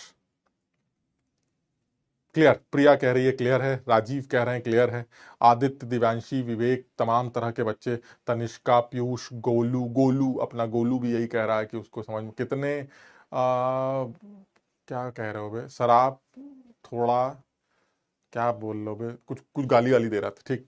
तो बहरहाल, तो अब delta S universe is equal to, ये आ गया, ये जो प्रोसेस है ये आइसोथर्मल रिवर्सिबल के लिए निकाला गया, ठीक। अच्छा, अब दूसरी बात करते हैं, अगर यही खेल इरिवर्सिबल होता तो क्या होता, फटाफट बताइए। अगर यही केस इरिवर्सिबल का बना होता तो थोड़ा सा फर्क पड़ जाता सर, इरिवर्सिबल ले लेते हैं, इरिवर्सिबल आइसोथर्मल, आपको एक्सपेंशन लेना है, कॉन्ट्रैक्शन जो भी लेना है, समझ रहे बात को, तो हम ऐसी एग्जांपल ले रहे हैं। तो अब ऐसे में फिर क्या होगा, फिर वही है सर, अगर इरिवर्सिबल प्रोसेस भी है तो भी यही है कि मान लीजिए टेम्परेचर हमारा गैस का फिक्स है, वो टी ले लेते हैं, अब प्रेशर P1 है, वॉल्यूम आपका V1 है, प्रेशर आपका P2 कर देंगे, वॉल्यूम आपका V2 हो जाएगा। चलिए ठीक है, ये भी सही है। अब वो कह रहा बताइए एंट्रोपी, तो सिस्टम की कैसे निकालो, हमें नहीं आती भाई सर, सिस्टम की कैसे निकालेंगे, कोई फॉर्मूला नहीं आता। क्यों नहीं आता, क्योंकि सर अभी तो बात हुई थी कि वो वाला जो फॉर्मूला है वो रिवर्सिबल पाथ का। अब आप ये कह रहे हैं कि इरिवर्सिबल प्रोसेस में टेम्परेचर, गैस का वॉल्यूम V1 से V2 हो रहा है at constant temperature T, isothermal expansion कैसे करेंगे सर आप, तो फॉर्मूला ही नहीं, फॉर्मूला नहीं है, लेकिन यार जुगाड़ तो है ना। जुगाड़ यही है कि अगर आपको ये कहा जा रहा है कि आपको इरिवर्सिबल आइसोथर्मल प्रोसेस है जिसमें यहां से यहां जाना है, जहां पर P1 V1 को पहुंचाना है P2 V2 के पास, तो ऐसे में अगर इरिवर्सिबल पाथ का वर्क डन चाहिए तो आप कैसे, इरिवर्सिबल पाथ के एंट्रोपी चेंज निकालिए, तो आप कैसे निकालेंगे, आप ये अज्यूम कर लीजिए ना कि भाई इनके बीच में इरिवर्सिबल पाथ न होकर अगर होता, अगर एक रिवर्सिबल पाथ होता तो ऐसे में एंट्रोपी चेंज क्या आती, अरे तो सर ऐसे में एंट्रोपी चेंज अभी तो निकाली थी, ऐसे में एंट्रोपी चेंज तो वैसे निकलती है, NRln V2/V1। बताओ मेरी बात समझे कि नहीं, this is delta S reversible, और हम बात कर चुके हैं यही डेल्टा एस इरिवर्सिबल होगा, यानी कि सिस्टम के एंट्रोपी चेंज तो फिर भी उसी फॉर्मूले से, शाबाश, उसी फॉर्मूले से निकल के आए।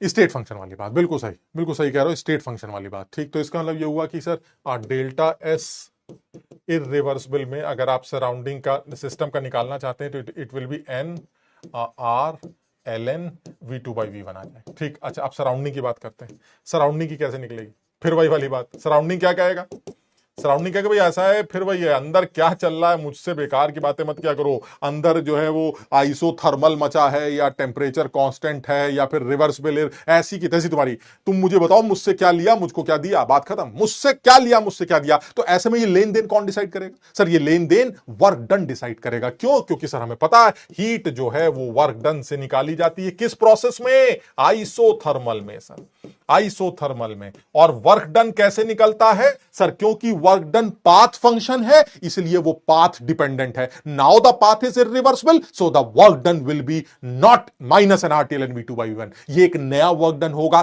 जो, याद करो, minus P external V2 minus V1 से निकाला जाता था, यानी जो वर्क डन होगा वो होगा minus P external V2 minus V1, ये वर्क डन। तो फिर Q की वैल्यू क्या होगी, प्लस में, और वो प्लस में होते ही यहां फिर से माइनस आ जाएगा, it will be minus again P external V2 minus V1 divided by temperature of surrounding. This will be the entropy change of system and this is the entropy change of surrounding. धीरे से दोनों को जोड़ दीजिएगा भाई साहब, आपको net entropy change मिल जाएगी, and that will be the positive value, because entropy change of universe is increasing in irreversible process.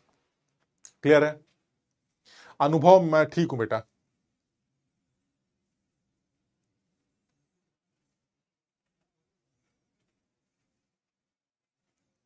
Clear है, क्या सब लोगों को ये बात समझ में आ रही है। लास्ट क्लास में हमने ये सब कर रखा था, मैं चाह रहा था कि एक बार मैं अपने आप दोहरा लूं, है ना, कहीं ऐसा ना भूल गया होगा, कुछ भी हो सकता है, तमाम दवाइयां खाई हैं, उल्टी सीधी बातें हुई हैं, तो ऐसा ना हो भूल भाल गए।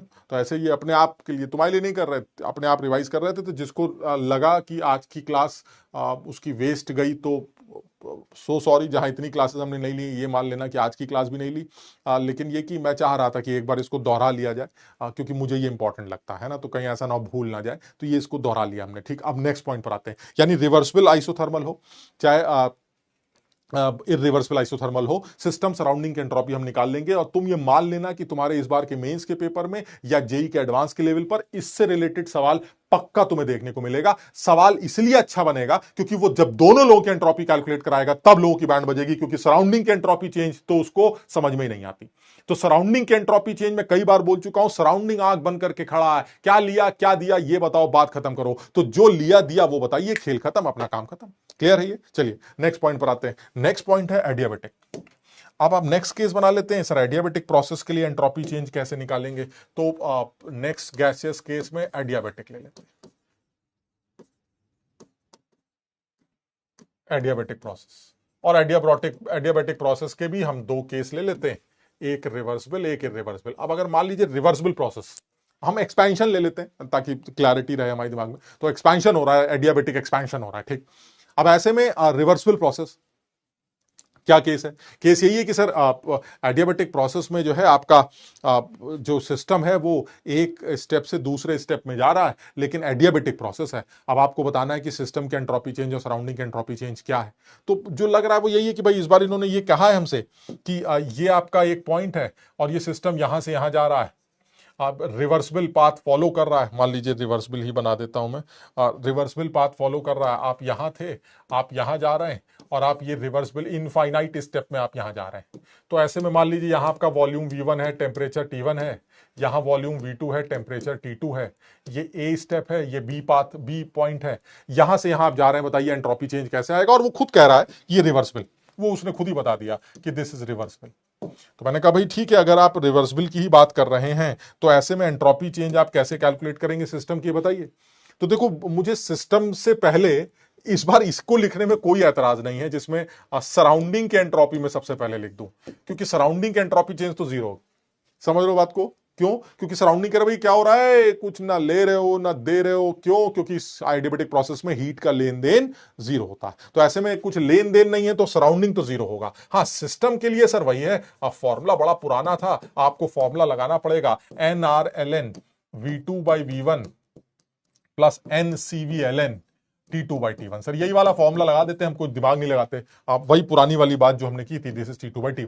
अब लास्ट क्लास में हम बात कर चुके हैं NRln V2/V1 plus NCVln T2/T1 में अगर आप सीपी की सीवी की जगह या सीवी की जगह गामा-1 वाली कोई वैल्यू पुट करते हैं और टी को भी वॉल्यूम में कन्वर्ट करते हैं, क्योंकि रिवर्सिबल प्रोसेस है तो हम सब जानते हैं टीवी गामा-1 इज कांस्टेंट। अगर मैं इस बात को यूज करता हूं तो आप समझेंगे बात को, ये सॉल्व करके ये NRln V2/V1 ही आएगा, लेकिन ये वाली वैल्यू माइनस में NRln V2/V1 आई। क्या ये सब लोग कर लेंगे अपने आप? और जोड़ने से ये वैल्यू क्या निकल के आएगी? जीरो। यानी कहने का मतलब ये हुआ कि सिस्टम का एंट्रोपी चेंज भी जीरो आ रहा है और सराउंडिंग का एंट्रोपी चेंज भी जीरो आ रहा है, और फिर इसी वजह से यूनिवर्स का एंट्रोपी चेंज भी जीरो आएगा। और मैं पहले भी बात कर चुका हूं, रिवर्सिबल प्रोसेस में यूनिवर्स का एंट्रोपी चेंज तो जीरो होता ही होता है, इसमें इतना ज्यादा हैरान होने की जरूरत नहीं। क्लियर है? क्या यहां तक सबके समझ में आ गया? ये सब लोग कर लेंगे ये कन्वर्जन, T2/T1 से V1 V2 की वैल्यू रखेंगे, गामा बाहर आ जाएगा, गामा और सीवी मिलकर R बन जाएगा। पुरानी कहानी है, जोड़ ताड़ के ये जीरो आ जाए। यानी फिर वही वाली बात आती है, सर एडियाबेटिक प्रोसेस है, आप रिवर्सिबल पाथ अगर आप फॉलो करते हैं तो सिस्टम के एंट्रोपी चेंज भी जीरो होगी, सराउंडिंग के एंट्रोपी चेंज भी जीरो होगी, और इसीलिए एडियाबेटिक प्रोसेस जो है हमारा, एडियाबेटिक प्रोसेस जो है हमारा एक आइसोएंट्रोपिक आइसोएंट्रोपिक और आइजेंट्रोपिक प्रोसेस के नाम से, आइजेंट्रोपिक प्रोसेस के नाम से जाना जाता है। कितना गंदा स्टेटमेंट सर आपने लिख दिया। आप बीमार हैं इसलिए हम आपको कुछ कह नहीं रहे, नहीं नहीं तो जान ले लेते सर। कितना गंदा स्टेटमेंट आपने लिखा है। एडियाबेटिक प्रोसेस मत लिखिए सर, एडियाबेटिक रिवर्सिबल वर्ड जरूर डाल दीजिएगा सर। सो एक रिवर्सिबल एडियाबेटिक प्रोसेस एक ऐसा प्रोसेस है जिसको आइसो एंट्रोपिक या आइजेंट्रोपिक प्रोसेस कहा जाता है। आइसो मतलब सेम, एंट्रोपिक मतलब से एंट्रोपी, यानी पूरे खेल में एंट्रोपी सेम रहती है, इसलिए एंट्रोपी चेंज जीरो होता। यानी यूनिवर्स के एंट्रोपी चेंज जीरो है, that is an iso entropic process और आइजेंट्रोपिक प्रोसेस। क्लियर?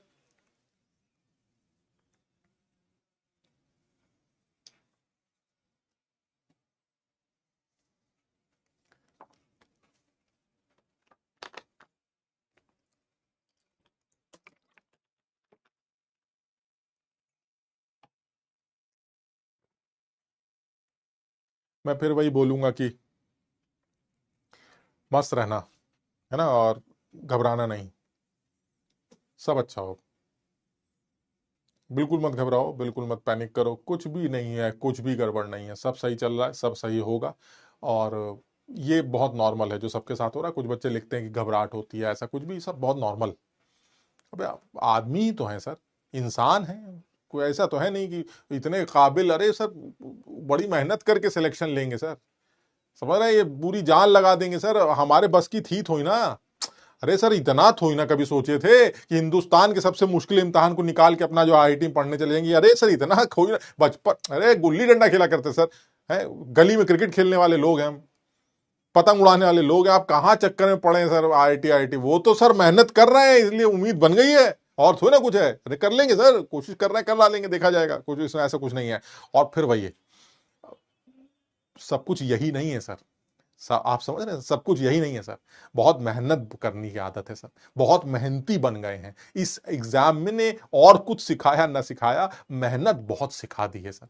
ये नहीं तो वो कर लेंगे, आप समझिए बात को, वो नहीं तो वो भी कर लेंगे सर, कर कुछ भी सकते हैं सर। आज इतना कॉन्फिडेंस इसलिए है क्योंकि मेहनती हैं। इस एग्जाम ने हमें मेहनत करना सिखा दिया है, और इस एग्जाम ने यह वादा किया है कि जो जो बच्चा मेहनत करेगा उस बच्चे को अपने अंदर ले लेंगे, सेलेक्ट कर लेंगे। और यही वादा ऊपर वाले ने भी सबसे करा है कि जो मेहनत करता है उसको फल जरूर मिलता है, अपने आप से ईमानदार रहना है, बस समझ रहे हो बात को, तो इसलिए मस्त रहो, परेशान ना हो। खैर, तो ये हमारा जो प्रोसेस है, ये हमारा रिवर्सिबल प्रोसेस है। तो अब गड़बड़ क्या है, गड़बड़ आती है इरिवर्सिबल प्रोसेस में, जो कि हमने, मुझे जहां तक याद आ रहा है, हमने वहीं पर बात खत्म की थी और वहीं तुम्हारे तोते भी उड़े थे। हम उसी बारे में बात करते हैं, इरिवर्सिबल की।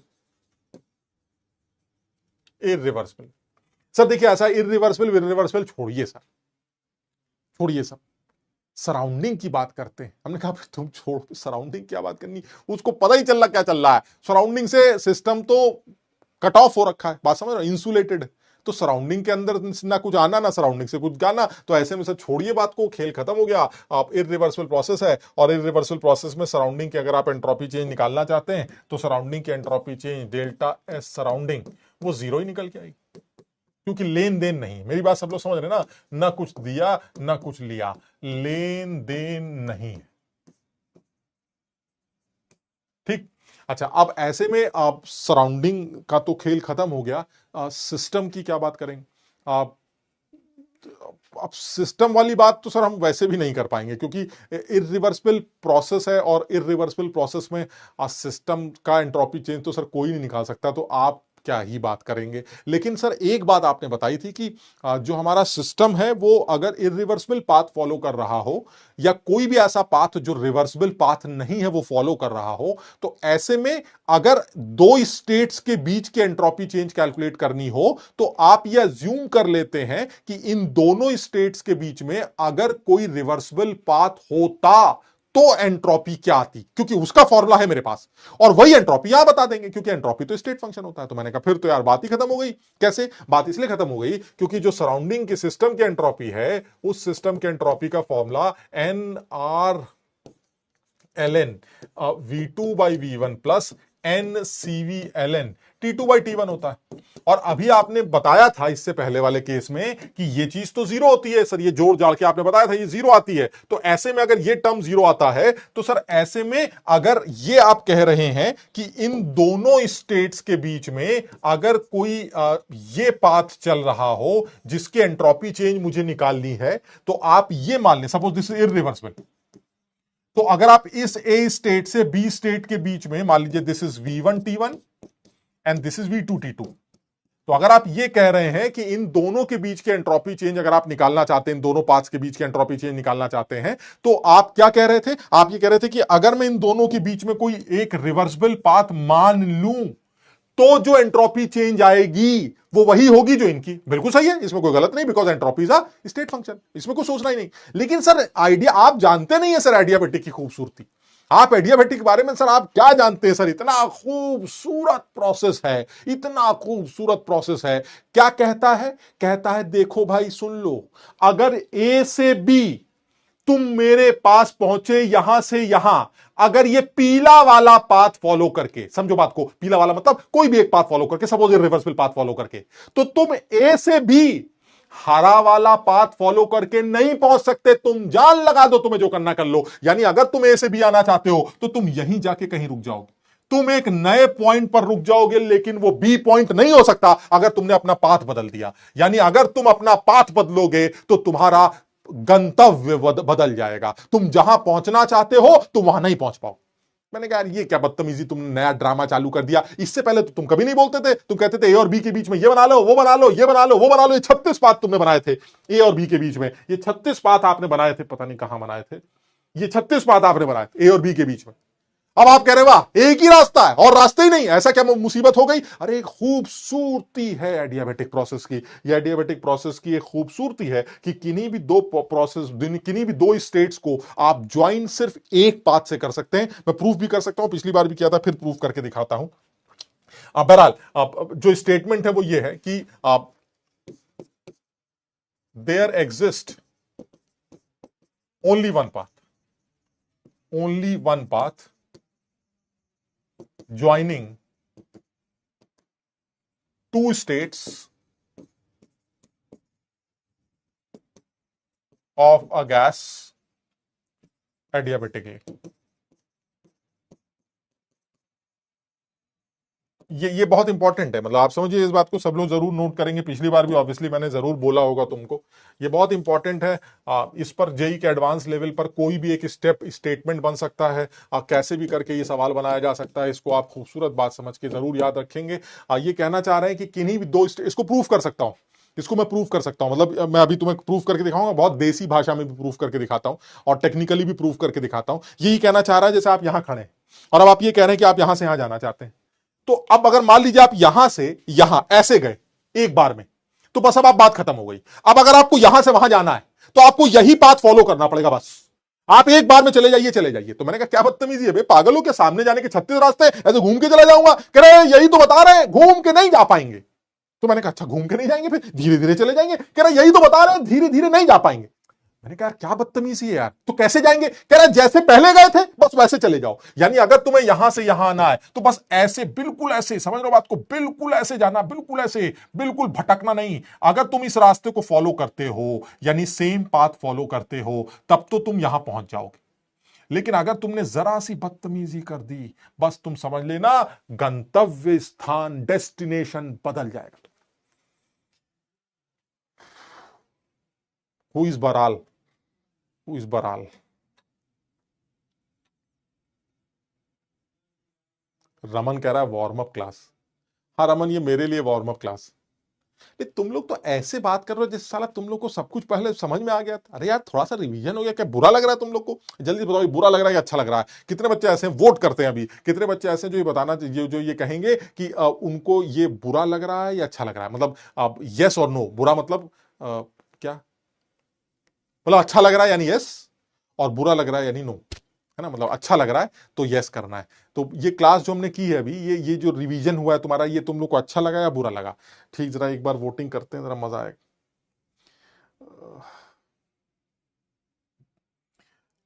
चलिए स्टार्ट करते हैं। अच्छा लग रहा है तो यस, बुरा लग रहा है तो नो, है ना? अभी समझ में आ जाएगा। वोट भी करेंगे भाई, वोट भी करेंगे।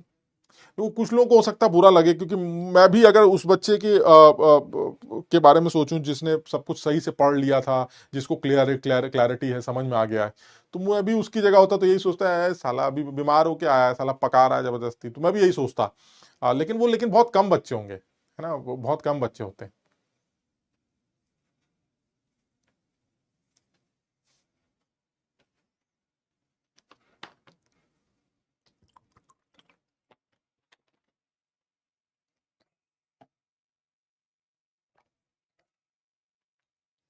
चेक करते हैं भाई।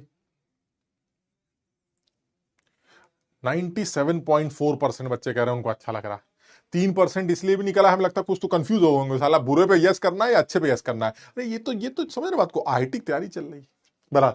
तो हाँ, तो मैं ये कहना चाह रहा हूं कि अब मैं इसको प्रूफ करके दिखाता हूं, तो मैं दो तरीके से प्रूफ करता हूं कि मैं ऐसा क्यों कह रहा हूं। लेकिन ये खेल जो आपने खेला, ये खेल सिर्फ एडियाबेटिक सिस्टम के लिए बोला गया, एडियाबेटिक प्रोसेस होना चाहिए, है ना? तो अब मैं प्रूफ करता हूं इस बात को। एक बड़ा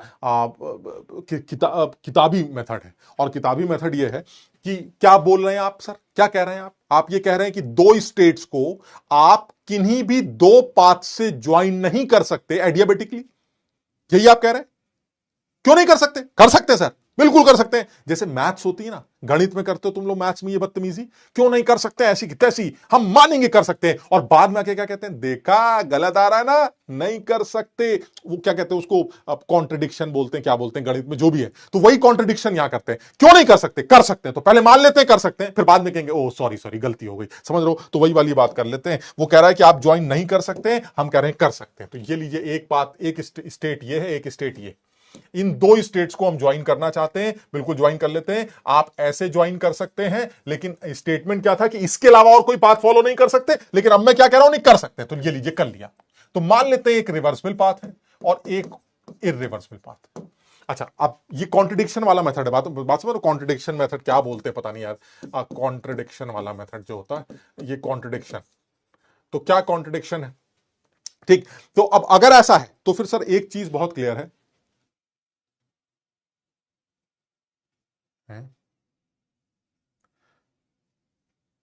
भाई ये मेरी स्क्रीन पर तो सब रुका रुका सा दिखाई दे रहा है, एक सेकंड रुको भाई।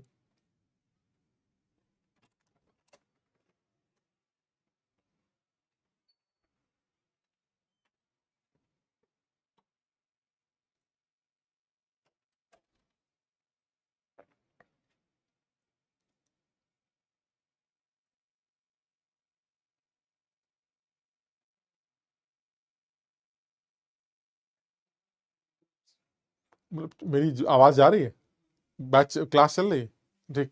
तो अब उसने कहा भाई कॉन्ट्रडिक्शन दिखाते हैं, तो हमने कहा चलिए कॉन्ट्रडिक्शन दिखा लेते हैं। तो अब जब कॉन्ट्रडिक्शन दिखाएंगे तो कैसे कॉन्ट्रडिक्शन दिखाएंगे वो देखते हैं। अब मान लीजिए मैंने बोल दिया कि एग्जिस्ट करता है, तो अब तुम खुद बताओ रिवर्सिबल पाथ के केस में, क्योंकि एडियाबेटिक, आप समझ रहे हैं, एडियाबेटिक प्रोसेस है, और हम सब जानते हैं कि एडियाबेटिक प्रोसेस की खूबसूरती ये है कि क्यू जीरो होता है। तो अगर Q जीरो होता है तो ये सब जानते हैं डेल्टा U W के बराबर होगा, है ना। ये तो एडियाबेटिक, अब इसमें तो कहीं नहीं है ना कि रिवर्सिबल होना चाहिए या इरिवर्सिबल होना चाहिए, ये तो फिक्स हो गया। अब मान लेते हैं रिवर्सिबल पाथ की बात करते हैं, तो रिवर्सिबल पाथ के लिए डेल्टा U रिवर्सिबल वो W रिवर्सिबल के बराबर हो जाएगा, ये तो जनरल है। और अगर आप इरिवर्सिबल पाथ की बात करते हैं तो डेल्टा U इरिवर्सिबल वो W इरिवर्सिबल के बराबर हो जाएगा, हाँ ये भी सही है। और अब आप ये कह रहे हैं कि ये दोनों स्टेट्स फिक्स हैं दोनों जगहों पर, और डेल्टा यू स्टेट फंक्शन, तो अगर डेल्टा यू स्टेट फंक्शन है, सॉरी अब यू इज स्टेट फंक्शन, तो डेल्टा यू की वैल्यू कॉमन आएगी, चाहे यहां से निकालो चाहे यहां से निकालो। इसका मतलब U since U is state function, since U is state function, तो delta U reversible it must be equal to delta U irreversible, बिल्कुल सही है। अगर ऐसा है कि ये दोनों बराबर, तो फिर तो इन दोनों को भी बराबर होना पड़ेगा, बिल्कुल सही है। तो that means W reversible must be equal to W irreversible, हाँ ये भी सही कह रहे हैं आप। अगर ऐसा हुआ तो इसका मतलब ये हुआ, ये क्या चीज बताता है, अगर ऐसा हुआ तो ये क्या बताता है, ये बताता है सर रिवर्सिबल पाथ हो चाहे रिवर्सिबल पाथ हो, वर्क डन सेम होगा। अरे तो सर बदतमीजी हो गई ना, अगर वर्क डन सेम होगा बिना पाथ चेंज किए, मतलब पाथ को बदलने के बाद भी वर्क डन अगर सेम है, तो सर वर्क भी तो स्टेट फंक्शन बन गया। यानी अगर ऐसा है तो इससे यह पता चला वर्क इज स्टेट फंक्शन, यानी irrespective of the path the work done is same, that means what, work is a state function. क्या बदतमीजी है sir, work is not a state function and this is false. समझो बात को, अगर ऐसा हो गया तो ये चीज गलत है, this is false because work is path function। यानी जो कॉन्ट्रडिक्शन दिखाना था वो क्या दिखाना था, कॉन्ट्रडिक्शन ये दिखाना था कि मैं मान लेता हूं कि दो पाथ एग्जिस्ट या एक से ज्यादा पाथ एग्जिस्ट करते हैं, मैं मान लेता हूं। अगर मैं ये मानता हूं तो ऐसे में दोनों पाथ अगर इस पाथ एग्जिस्ट करेंगे तो डेल्टा यू सेम आ जाएगा, और अगर डेल्टा यू सेम आ गया तो डब्ल्यू भी सेम हो जाएंगे, डब्ल्यू भी सेम हो गए तो डब्ल्यू हमारा स्टेट फंक्शन बन जाएगा, जबकि एक्चुअली वर्क क्या होता है, पाथ फंक्शन। तो दैट मींस जो आपने माना था वो गलत। बात समझ रहे हो, ये एक मेथड है जो ये दिखाने का है कि ये कॉन्ट्रडिक्शन ये कहता है कि आप दो स्टेट्स को दो अलग अलग पाथ से ज्वाइन नहीं कर सकते हैं, ये चीज कंफर्म। ठीक है, इसको दूसरी तरह से समझते हैं। दूसरी तरह से क्या तरीका है, वो सरकारी मेथड है। सरकारी मेथड ये है कि मान लीजिए कोई आपसे ये कहे कि भाई ये बताइए कि आप एक गैस को रिवर्सिबल एक्सपैंड कराना है 2 लीटर से 10 लीटर। ठीक, तो मैंने कहा ठीक है सर, आप ये बताओ, ये सब लोगों के समझ में आ गया?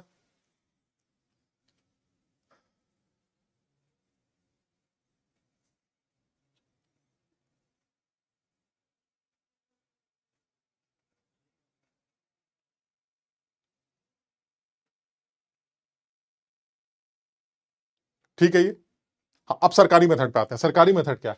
सरकारी मेथड देखो ये है, वो ये कह रहा है भाई मान लीजिए हम ऐसा कह रहे हैं आपसे कि अब आपका गैस एक स्टेट ये है और वो इसी स्टेट पे जा रही है। मान लीजिए इस स्टेट से इस स्टेट वो ऐसे जा रही है। ठीक, स्टेट क्या है, थोड़ा सा और सही से समझते हैं। स्टेट क्या है? 2 लीटर गैस का वॉल्यूम है और गैस का टेम्परेचर मान लीजिए 500 केल्विन, ऐसे समझने के लिए बोल रहा हूं। अब गैस एक्सपैंड कर रही है, ठीक, एडियाबेटिक रिवर्सिबल पाथ से वो एक्सपैंड कर रही है और अब वो जाके पहुंच गई है 10 लीटर तक और उसका टेम्परेचर हो गया है मान लीजिए 200 केल्विन, मान लीजिए ऐसे।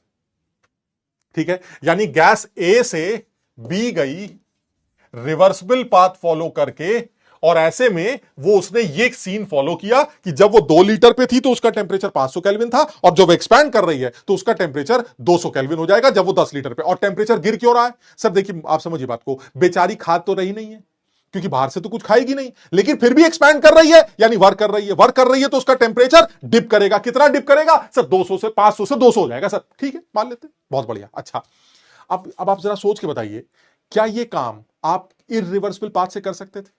तो मैंने कहा सर इसमें दिक्कत क्या आ रही है, मुझे ये नहीं समझ में आ रहा है। आप ये कह रहे हैं कि अगर आप यही पाथ इररिवर्सिबल फॉलो करते तो क्या होता? अरे भाई करके देखते ना, ये इररिवर्सिबल पाथ फॉलो करके देखते हैं। कैसे? ये ऐसे फॉलो करते हैं। मैं फिर से गैस लेके आता हूं, उसको यहां रखता हूं, दिस इज ए, और उसको बी के पास लेके जाने की कोशिश करता हूं, this is my B. What is B? B is 10 litre 200 kelvin, ये मेरा बी। ठीक, अब मैं फिर से कोशिश कर रहा हूं कि यह काम मैं करके देखूं, 2 लीटर 500 केल्विन से आगे बढ़ूं और कहां तक चला जाऊं? 10 लीटर 200 केल्विन तक। ठीक है, मैं बिल्कुल कोशिश करता हूं। मैं कोशिश करता हूं कि मुझे 10 लीटर तक जाना है। ठीक, अब मैं करूंगा क्या कि मैं अपने गैस को रखूंगा और उस गैस को, पिस्टन ऐसे उठेगा खड़ाक से, इरिवर्सिबल पाथ है, तो मैं 10 लीटर पर मान लीजिए मैंने एक डंडा लगा दिया। पिस्टन 10 लीटर के ऊपर जा ही नहीं सकता। सपोज 2 लीटर पे पिस्टन है और वो झटके से ऊपर उठेगा, बस यहां जाके रुक जाएगा, ये डंडा ऊपर ही नहीं जाएगा। लो 10 लीटर तक आ तो गया सर, आप कह रहे थे 10 लीटर तक नहीं आ सकता, आ गया 10 लीटर, बिल्कुल सही है। यानी 2 लीटर 500 केल्विन से जब वो 10 लीटर पे जाके रुकेगा तो अब आप क्या बोलेंगे? लो सर ये लीजिए, 2 लीटर से गया 10 लीटर, पहुंच गए। लेकिन जब बेटा तुम उसका टेम्परेचर नापोगे तो वो टेम्परेचर और ज्यादा निकल के आएगा, यानी वो यहां पर निकल के आएगा। वो होगा तो 10 लीटर, लेकिन उसका टेम्परेचर 200 केल्विन की जगह सपोज 300 केल्विन होगा। ऐसे ऐसे समझाने के लिए बोल रहा हूं। यानी यहां से यहां रिवर्सिबल पाथ फॉलो कर रहे हो तो यहां से यहां आप इररिवर्सिबल पाथ फॉलो करके जा सकते हो। इररिवर्सिबल पाथ फॉलो करके आप इस पॉइंट की जगह एक नए पॉइंट पर पहुंचोगे। अच्छा, अब आप ऐसा क्यों कह रहे हैं कि उसका टेम्परेचर 300 केल्विन नहीं हो सकता, सॉरी 200 केल्विन नहीं हो सकता? इसलिए नहीं हो सकता कि अगर गैस एक्सपैंड कर रही है इररिवर्सिबल पाथ में तो वर्क डन अगर कैलकुलेट करो तो इररिवर्सिबल पाथ का वर्क डन कम और रिवर्सिबल पाथ का वर्क डन ज्यादा होता है अगर गैस एक्सपैंड करती है। याद है तुम्हें? इसका मतलब क्या हुआ कि गैस ने ज्यादा काम किया होगा कहां? रिवर्सिबल प्रोसेस में, और गैस ने कम काम किया होगा कहां? इररिवर्सिबल प्रोसेस में। और अगर गैस ने काम कम किया यानी 2 लीटर से 10 लीटर तो चली गई, लेकिन काम कम किया है, क्यों? क्योंकि पाथ अलग। तो अगर उसका पाथ बदल गया तो वर्क कम हो जाएगा, वर्क कम हो गया तो उसका टेम्परेचर उतना नहीं गिरेगा, तो वो 200 केल्विन की जगह ज्यादा होगा। कितना होगा? 300 केल्विन होगा। सिर्फ समझाने के लिए बोल रहा हूं।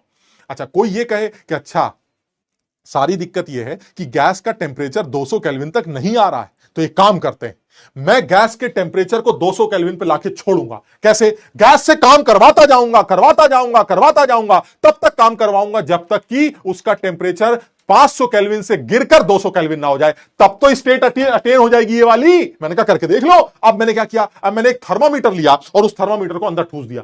ठीक, और गैस से कहा चलो ऊपर उठो, पिस्टन ऊपर उठो, पिस्टन ऊपर उठता गया, खट खट खट खट खट खट, समझ लो भाई इरिवर्सिबल पाथ, खट खट खट खट खट। जैसे ही वो इतना ऊपर उठा कि थर्मामीटर की रीडिंग 200 केल्विन आ गई, मैंने खटाक से उस पिस्टन को रोक दिया। मैंने कहा लो सर, आ गया टेंपरेचर 200 केल्विन, आप 200 केल्विन से डर रहे थे, आ गया 200 केल्विन। मैं उसको पलट के क्या बोलता हूं, एक बार वॉल्यूम तो नाप के देखो, ये वॉल्यूम इस बार 10 लीटर नहीं 12 लीटर होगा, वो 12 लीटर तक ऊपर उठेगा तब जाके उसका टेंपरेचर 200 केल्विन आएगा। मेरी बात समझो, जब मैं वॉल्यूम 10 लीटर तक रखने की कोशिश करूंगा तो टेंपरेचर 200 केल्विन तक नहीं आ सकता, और जब मैं टेंपरेचर को 200 केल्विन लाने की कोशिश करूंगा तो वॉल्यूम 10 लीटर पर नहीं रुक सकता। यानी आप जान लगा दीजिए, आप दोनों पैरामीटर कभी मैच नहीं कर सकते। और ये एक खूबसूरत कहानी है एडियाबेटिक प्रोसेस की।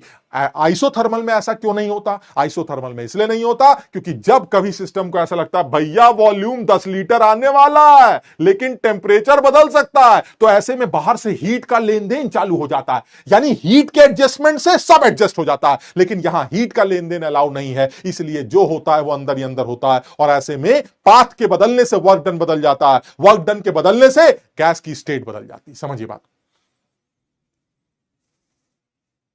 सब लोग इसको समझने की कोशिश करो। मतलब मैं ये बताना चाह रहा हूं कि बच्चों को ये लगता है सर मुझे ये बात समझ में नहीं आती, पहले मुझे भी यही लगता था जी बेवकूफी है साला, तुम 10 लीटर का डब्बा नहीं बना सकते, यानी पिस्टन को 10 लीटर तक उठा के रोक दो, डंडा लगा दो, साला 10 के ऊपर जाएगा ही नहीं।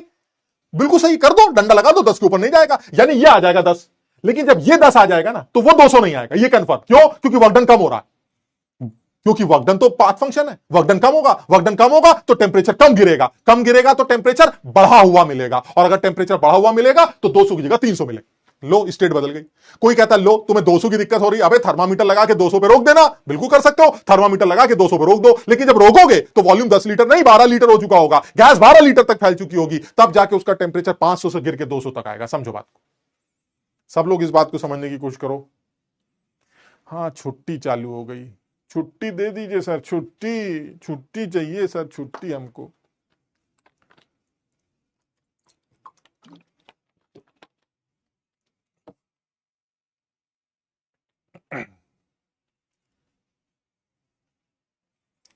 हाँ, अब आइसोथर्मल में टेम्परेचर एडजस्ट नहीं होता, लेकिन टेम्परेचर के बदलने के टाइम पर अगर मान लीजिए आप कोई भी हरकत कर रहे हो जिससे टेम्परेचर आपको एडजस्ट करना पड़ रहा है, तो वो एडजस्टमेंट कौन कंपनसेट कर देता है? हीट। वो हीट का लेन देन अपना सब बर्बाद सब मैनेज कर लेता है। यहां नहीं हो सकता। समझ रहे हो बात को?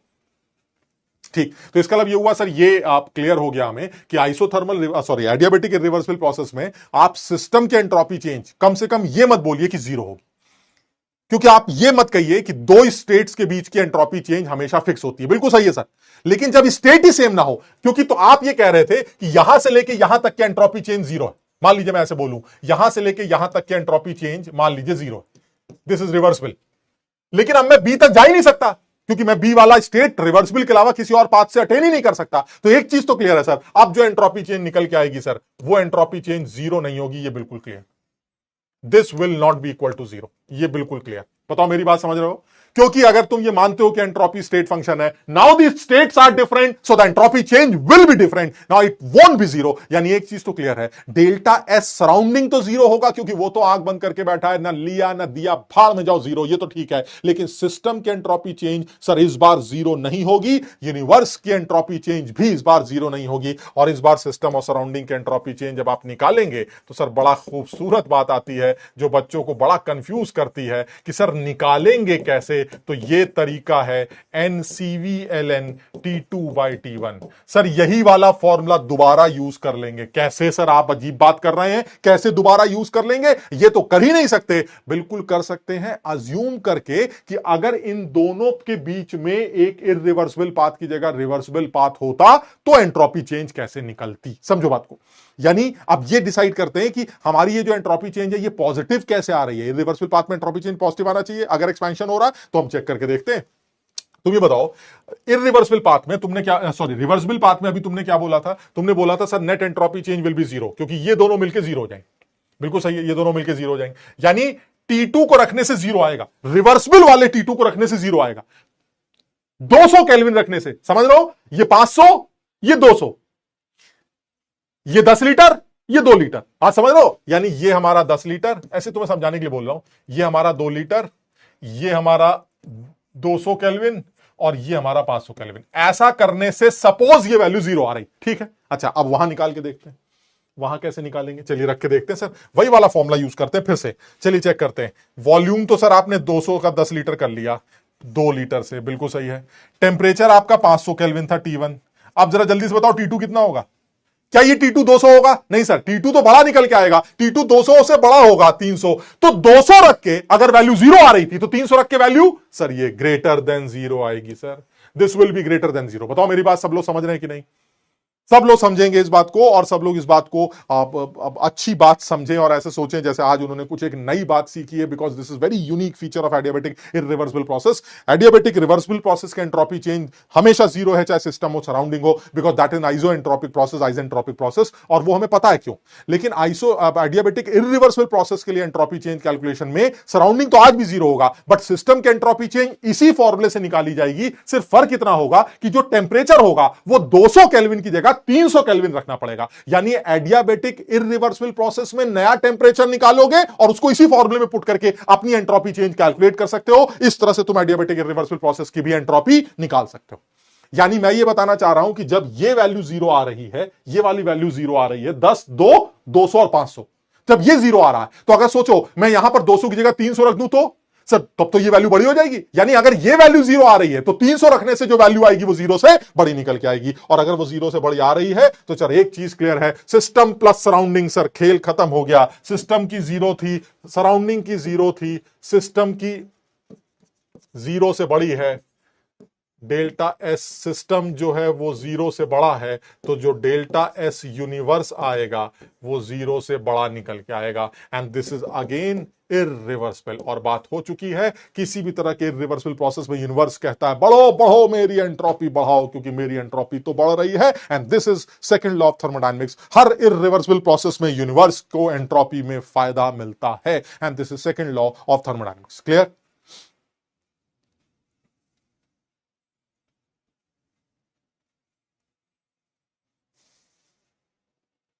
आज जो लोग भी मेरे साथ जुड़े हुए हैं, और मान लीजिए इंस्टाग्राम की बात करें, इंस्टाग्राम के साथ जुड़े हुए हैं, तो आज वो लोग मैसेज करके जरूर बताएंगे कि क्या उनको आज की क्लास पूरी समझ में आई या नहीं।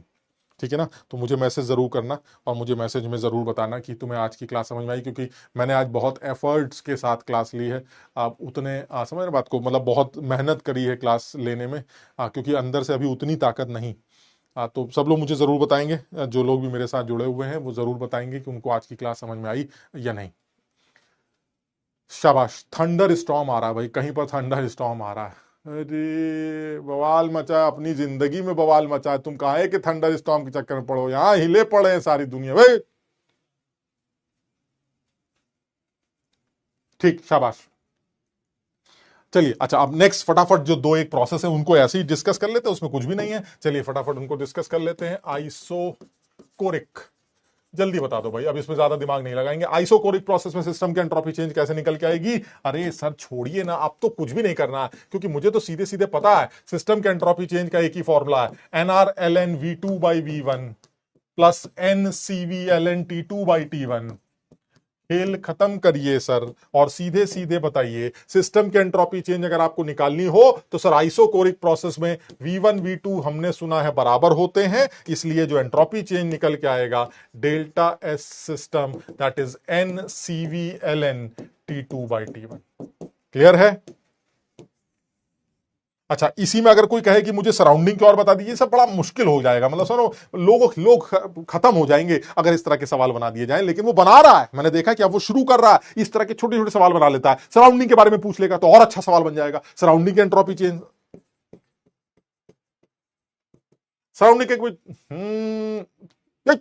मुझसे मतलब ही नहीं अंदर क्या कोरिक पोरिक हो रहा है। ये बताओ क्या लिया क्या दिया? क्या आइसोकोरिक प्रोसेस में लेन देन होता है? हाँ सर बिल्कुल होता है। कैसी बातें कर रहे हैं? आइसोकोरिक प्रोसेस में बिल्कुल लेन देन होता है, और वो लेन देन एक्चुअली हीट ही डिसाइड करती, और वो जो हीट है वो बहुत क्लियर है कि सर इस बार नेट हीट कितनी है? Sir this is NCV delta T। समझना बात को, this is the net heat transfer divided by the temperature of surrounding. जो भी टेम्परेचर सराउंडिंग का होगा आप बड़ी आसानी से ये काम कर सकते हैं। यानी डेल्टा T में जो भी T1 T2 बड़ा होगा वो यहां पुट कर देंगे, ultimately net entropy change of the surrounding will be given by this. Clear है? यानी सिस्टम की जो एंट्रोपी चेंज है वो अल्टीमेटली अब हीट से ही निकाली जाएगी, जो भी लेन देन हो रहा है उस लेन देन से निकाली जाएगी, and that will B finally NCV delta T by temperature of surrounding. Clear? और यही चीज अगर आइसोबारिक प्रोसेस के लिए की जाती तो दोस्तों क्या निकल के आता? तो सर बहुत बड़ा आसान हो जाता। अगर आइसोबारिक प्रोसेस की अगर आप बात करें तो आइसोबारिक प्रोसेस आप समझिएगा जरा, आइसोकोरिक प्रोसेस में जो भी एंट्रोपी है उसमें कौन सा फैक्टर इंक्लूडेड है? किस फैक्टर की वजह से एंट्रोपी चेंज हो रही है? सर वॉल्यूम वाला फैक्टर तो बदल नहीं सकता, तो एंट्रोपी में कोई चेंज ही नहीं आएगा, कम से कम वॉल्यूम की वजह से। लेकिन टेम्परेचर वाला फैक्टर तो बदलता है ना सर, ये टेम्परेचर वाला फैक्टर एंट्रोपी बदल रहा है, यानी इस बार जो एंट्रोपी में चेंज आ रहा है वो टेम्परेचर फैक्टर आ रहा है। और सोच के बताओ, कोई अगर तुमसे कहे कि एडियाबेटिक प्रोसेस में, देखते कौन कौन बच्चा सोच के जवाब दे रहा है, एडियाबेटिक प्रोसेस में एंट्रोपी के चेंज को टेम्परेचर वाला फैक्टर गवर्न करता है या वॉल्यूम वाला फैक्टर गवर्न करता है? एडियाबेटिक प्रोसेस में क्या जवाब दोगे? एडियाबेटिक प्रोसेस में entropy change of the system is govern by volume वाला फैक्टर और टेम्परेचर वाला फैक्टर। क्या आंसर लिखोगे? बोथ फैक्टर सर, क्योंकि दोनों फैक्टर की वजह से एंट्रोपी चेंज होती है।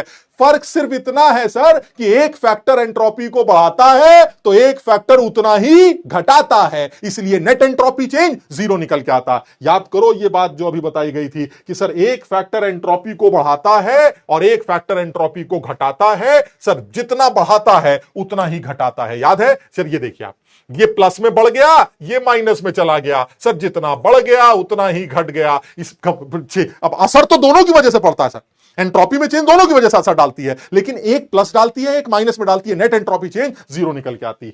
यही चीज अगर आइसोकोरिक के लिए बोला जाए तो क्या बोलोगे? आइसोकोरिक प्रोसेस में जो एंट्रोपी चेंज निकल के आता है वो एंट्रोपी चेंज कहां आता है? हाँ, आइसोकोरिक प्रोसेस में जो एंट्रोपी चेंज है सर उसके लिए कौन फैक्टर गवर्न करता है? सिर्फ टेम्परेचर वाला फैक्टर। सर टेम्परेचर बढ़ाएंगे एंट्रोपी बढ़ जाएगी, टेम्परेचर गिराएंगे एंट्रोपी गिर जाएगी, बात खत्म।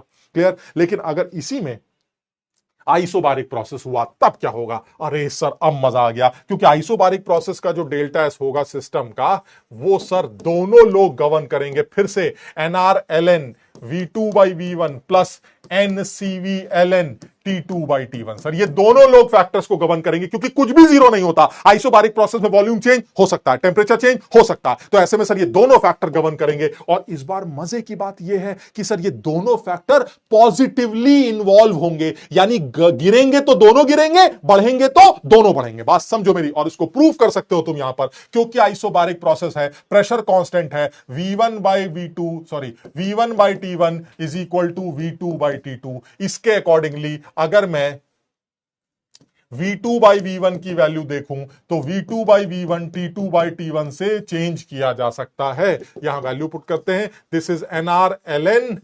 T2/T1 plus NCV/ln T2/T1। चलो कॉमन ले ले दोस्तों, यह आ जाएगा ln T2/T1 को अलग कर लेते हैं, बाहर क्या अंदर क्या आ जाएगा? NR प्लस NCV बाहर आ गया, यह आ गया ln T2/T1। क्या पहचान पा रहे हो? ये NCP/ln T2/T1 बन गया।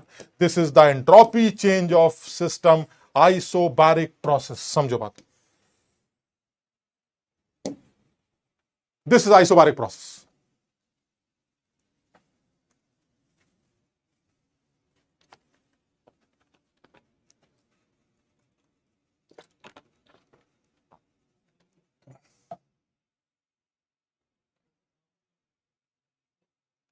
रिवर्सिबल इरिवर्सिबल लेने का कोई मतलब ही नहीं बनता बेटा इसमें। क्लियर है? तो ये सीधे सीधे NCP/ln T2/T1 से कैलकुलेट कर लेंगे, और जब नेट एंट्रोपी चेंज निकालनी हो तो सराउंडिंग की निकालनी पड़ेगी, और सराउंडिंग के एंट्रोपी चेंज तो तुम समझ ही रहे हो, उसको तो क्या ही फर्क पड़ता है। वो कहेगा क्या दिया क्या लिया वो बताओ और मेरे टेम्परेचर से दे मारो, बात खत्म करो। This is the entropy change of surrounding. Net entropy change जोड़कर कैलकुलेट की जा सकती है। क्लियर?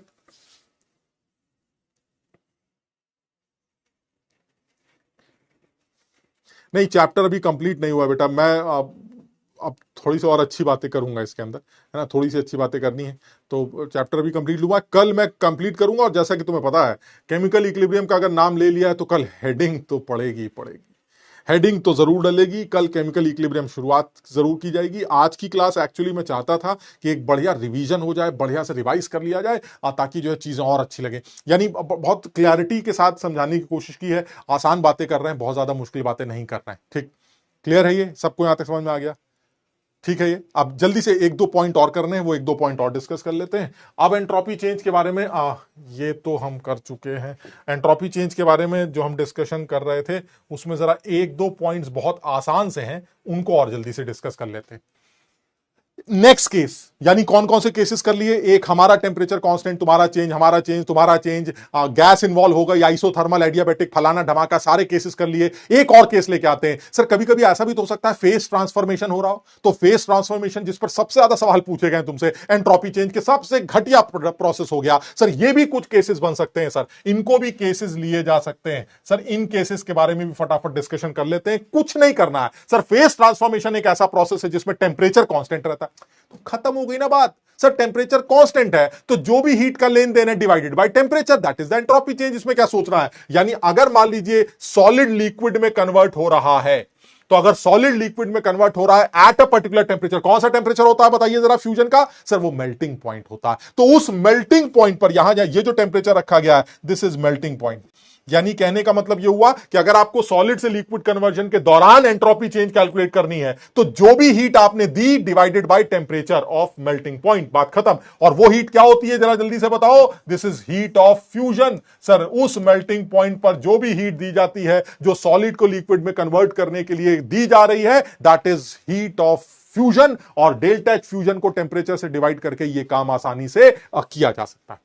यानी कभी भी इस प्रोसेस में एंट्रोपी चेंज निकालना हो जो कि कांस्टेंट टेम्परेचर प्रोसेस है, तो that will be delta H fusion by T. समझ रहे हो? इसी तरह से अगर वेपराइजेशन है तो that vaporisation, in that case vaporisation के केस में क्या बनेगा? ये हमारा फ्यूजन के एंट्रोपी चेंज का फॉर्मूला बन जाएगा। वेपराइजेशन के केस में सर हीट ऑफ वेपराइजेशन रख दीजिएगा और नीचे टेम्परेचर कौन सा आएगा बेटा? सर ये बॉइलिंग पॉइंट आ जाएगा। समझ रहे हो बात को? जल्दी से बताओ, समझ में आ गया? ऑर्गेनिक थर्सडे से स्टार्ट करेंगे प्रयास 3.0 बैच में, थर्सडे से।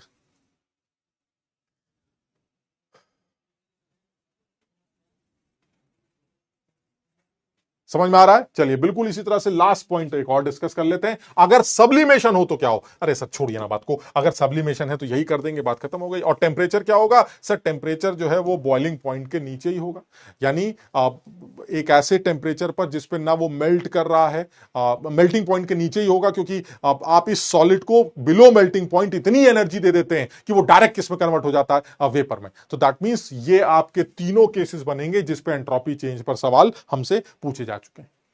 हम अब इससे ज्यादा इंटरेस्टिंग बात कल की क्लास में करेंगे जिसमें ये सारे केसेस इंक्लूड होंगे। ऐसा भी केस बनाएंगे जिसमें टेम्परेचर भी चेंज हो रहा होगा और फिर सिस्टम की भी निकालेंगे, सराउंडिंग की निकालेंगे, तमाम केस बनाएंगे इसके साथ। जो कल होगा वो बड़ा ही इंटरेस्टिंग होगा। तो कल के बारे में और एक बार डिस्कस करते हैं। तो आज जो है मैं सोच तो इतना ही रहा हूं, क्या इतना ही करेंगे? एक बच्चा कह रहा है सर डाउट ही देख लो। लो भैया, कल मिलते हैं रबर कटिंग करने के लिए। हैं रबर कटिंग? क्या कुछ काम वाम चालू कर दियो क्या? अरे तो कोई और अच्छा काम पकड़ लेते, प्रेस व्रेस कर लेते, पान वान की दुकान लगा लेते। रबर कटिंग जावे मतलब आइसोबारिक में टेम्परेचर और वॉल्यूम बहुत डिसाइडिंग फैक्टर। बिल्कुल सही है। काजल कह रहे हैं sir really feel happy to see you again after some day. Kajal Samariya, thank you so much बेटा। लगता है आज हर जगह आंधी चल रही है। हाँ आज हर जगह आंधी चल रही है। Sir why this type of difference seen in reversible and irreversible process possible की फील? विकास कह रहे हैं सर फील दे दीजिए। विकास एक बार करीब तो आओ, ऐसी फील देंगे। अबे फील का क्या मतलब होता है भाई? फील दे दीजिए और किस फील दे? थोड़ा सा तुम खुद फील करो। हेलमेट आदमी जब लगा के बैठा है तो कैसे फील दे देंगे बताइए आप?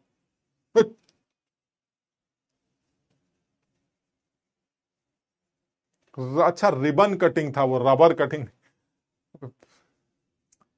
ठीक ठीक ठीक ठीक। एक बच्चे ने वो जो लिखा था ना वो रबर कटिंग लिख दिया था, तो हमने सोचा कोई काम धंधा चालू किया है। चलो खैर, तो बहरहाल आप तो अब आज इतना ही करते हैं यार। अगली क्लास में क्योंकि अननेसरी बहुत ज्यादा एक्सर्शन लेना अभी समझदारी नहीं है, और मुझे लगता है तुम लोग भी बहुत ज्यादा अभी इस मोड में नहीं रहते होगे।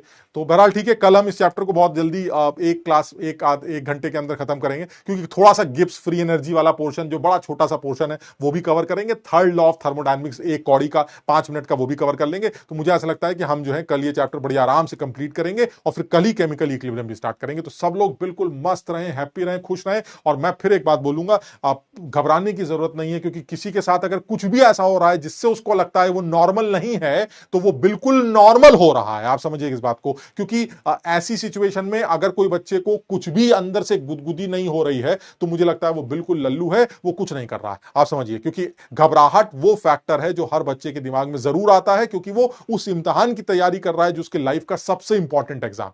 तो मेरा अपना खुद का मानना यह है कि एक घबराहट जरूर फील होती है। हालांकि इसका यह मतलब नहीं है कि आप घबराने से सब बर्बाद करते हैं। घबराहट का मतलब होता है कि भाई एग्जाम आ रहा है, करना है, अच्छा करना है, अच्छा करना है, इस चीज की घबराहट है ना, कुछ गलत ना हो जाए, कुछ कमी ना रह जाए, इस चीज की घबराहट। लेकिन सिर्फ ये कि सर घबरा रहे हैं लेकिन हम कुछ कर नहीं रहे, तो ये बेवकूफी बिल्कुल नहीं होनी चाहिए। तो मैं सिर्फ तुम लोग को इस तरह से पैसिफाई कर रहा हूं कि थोड़ी सी घबराहट लाजमी है और परेशान होना जरूरी है, समझ में आता है, लेकिन पढ़ाई पर किसी भी तरह का इस तरह की बातों का असर नहीं होना चाहिए मेरे हिसाब से। और साथ में जैसे मैंने बताया था, जो लोग मेरे साथ जुड़े हुए हैं वो मुझे जरूर मैसेज करके बताएंगे कि आज की क्लास उनको पूरी तरह से समझ में आएगी नहीं, क्योंकि ये मेरे लिए जरूरी है, क्योंकि मैंने बहुत एफर्ट्स किए थे आज की क्लास शुरू करने। तो आज इतना ही करते हैं, अगली क्लास में फिर मुलाकात करते हैं, नेक्स्ट क्लास में फिर मिलते हैं। तब तक के लिए थैंक यू सो मच।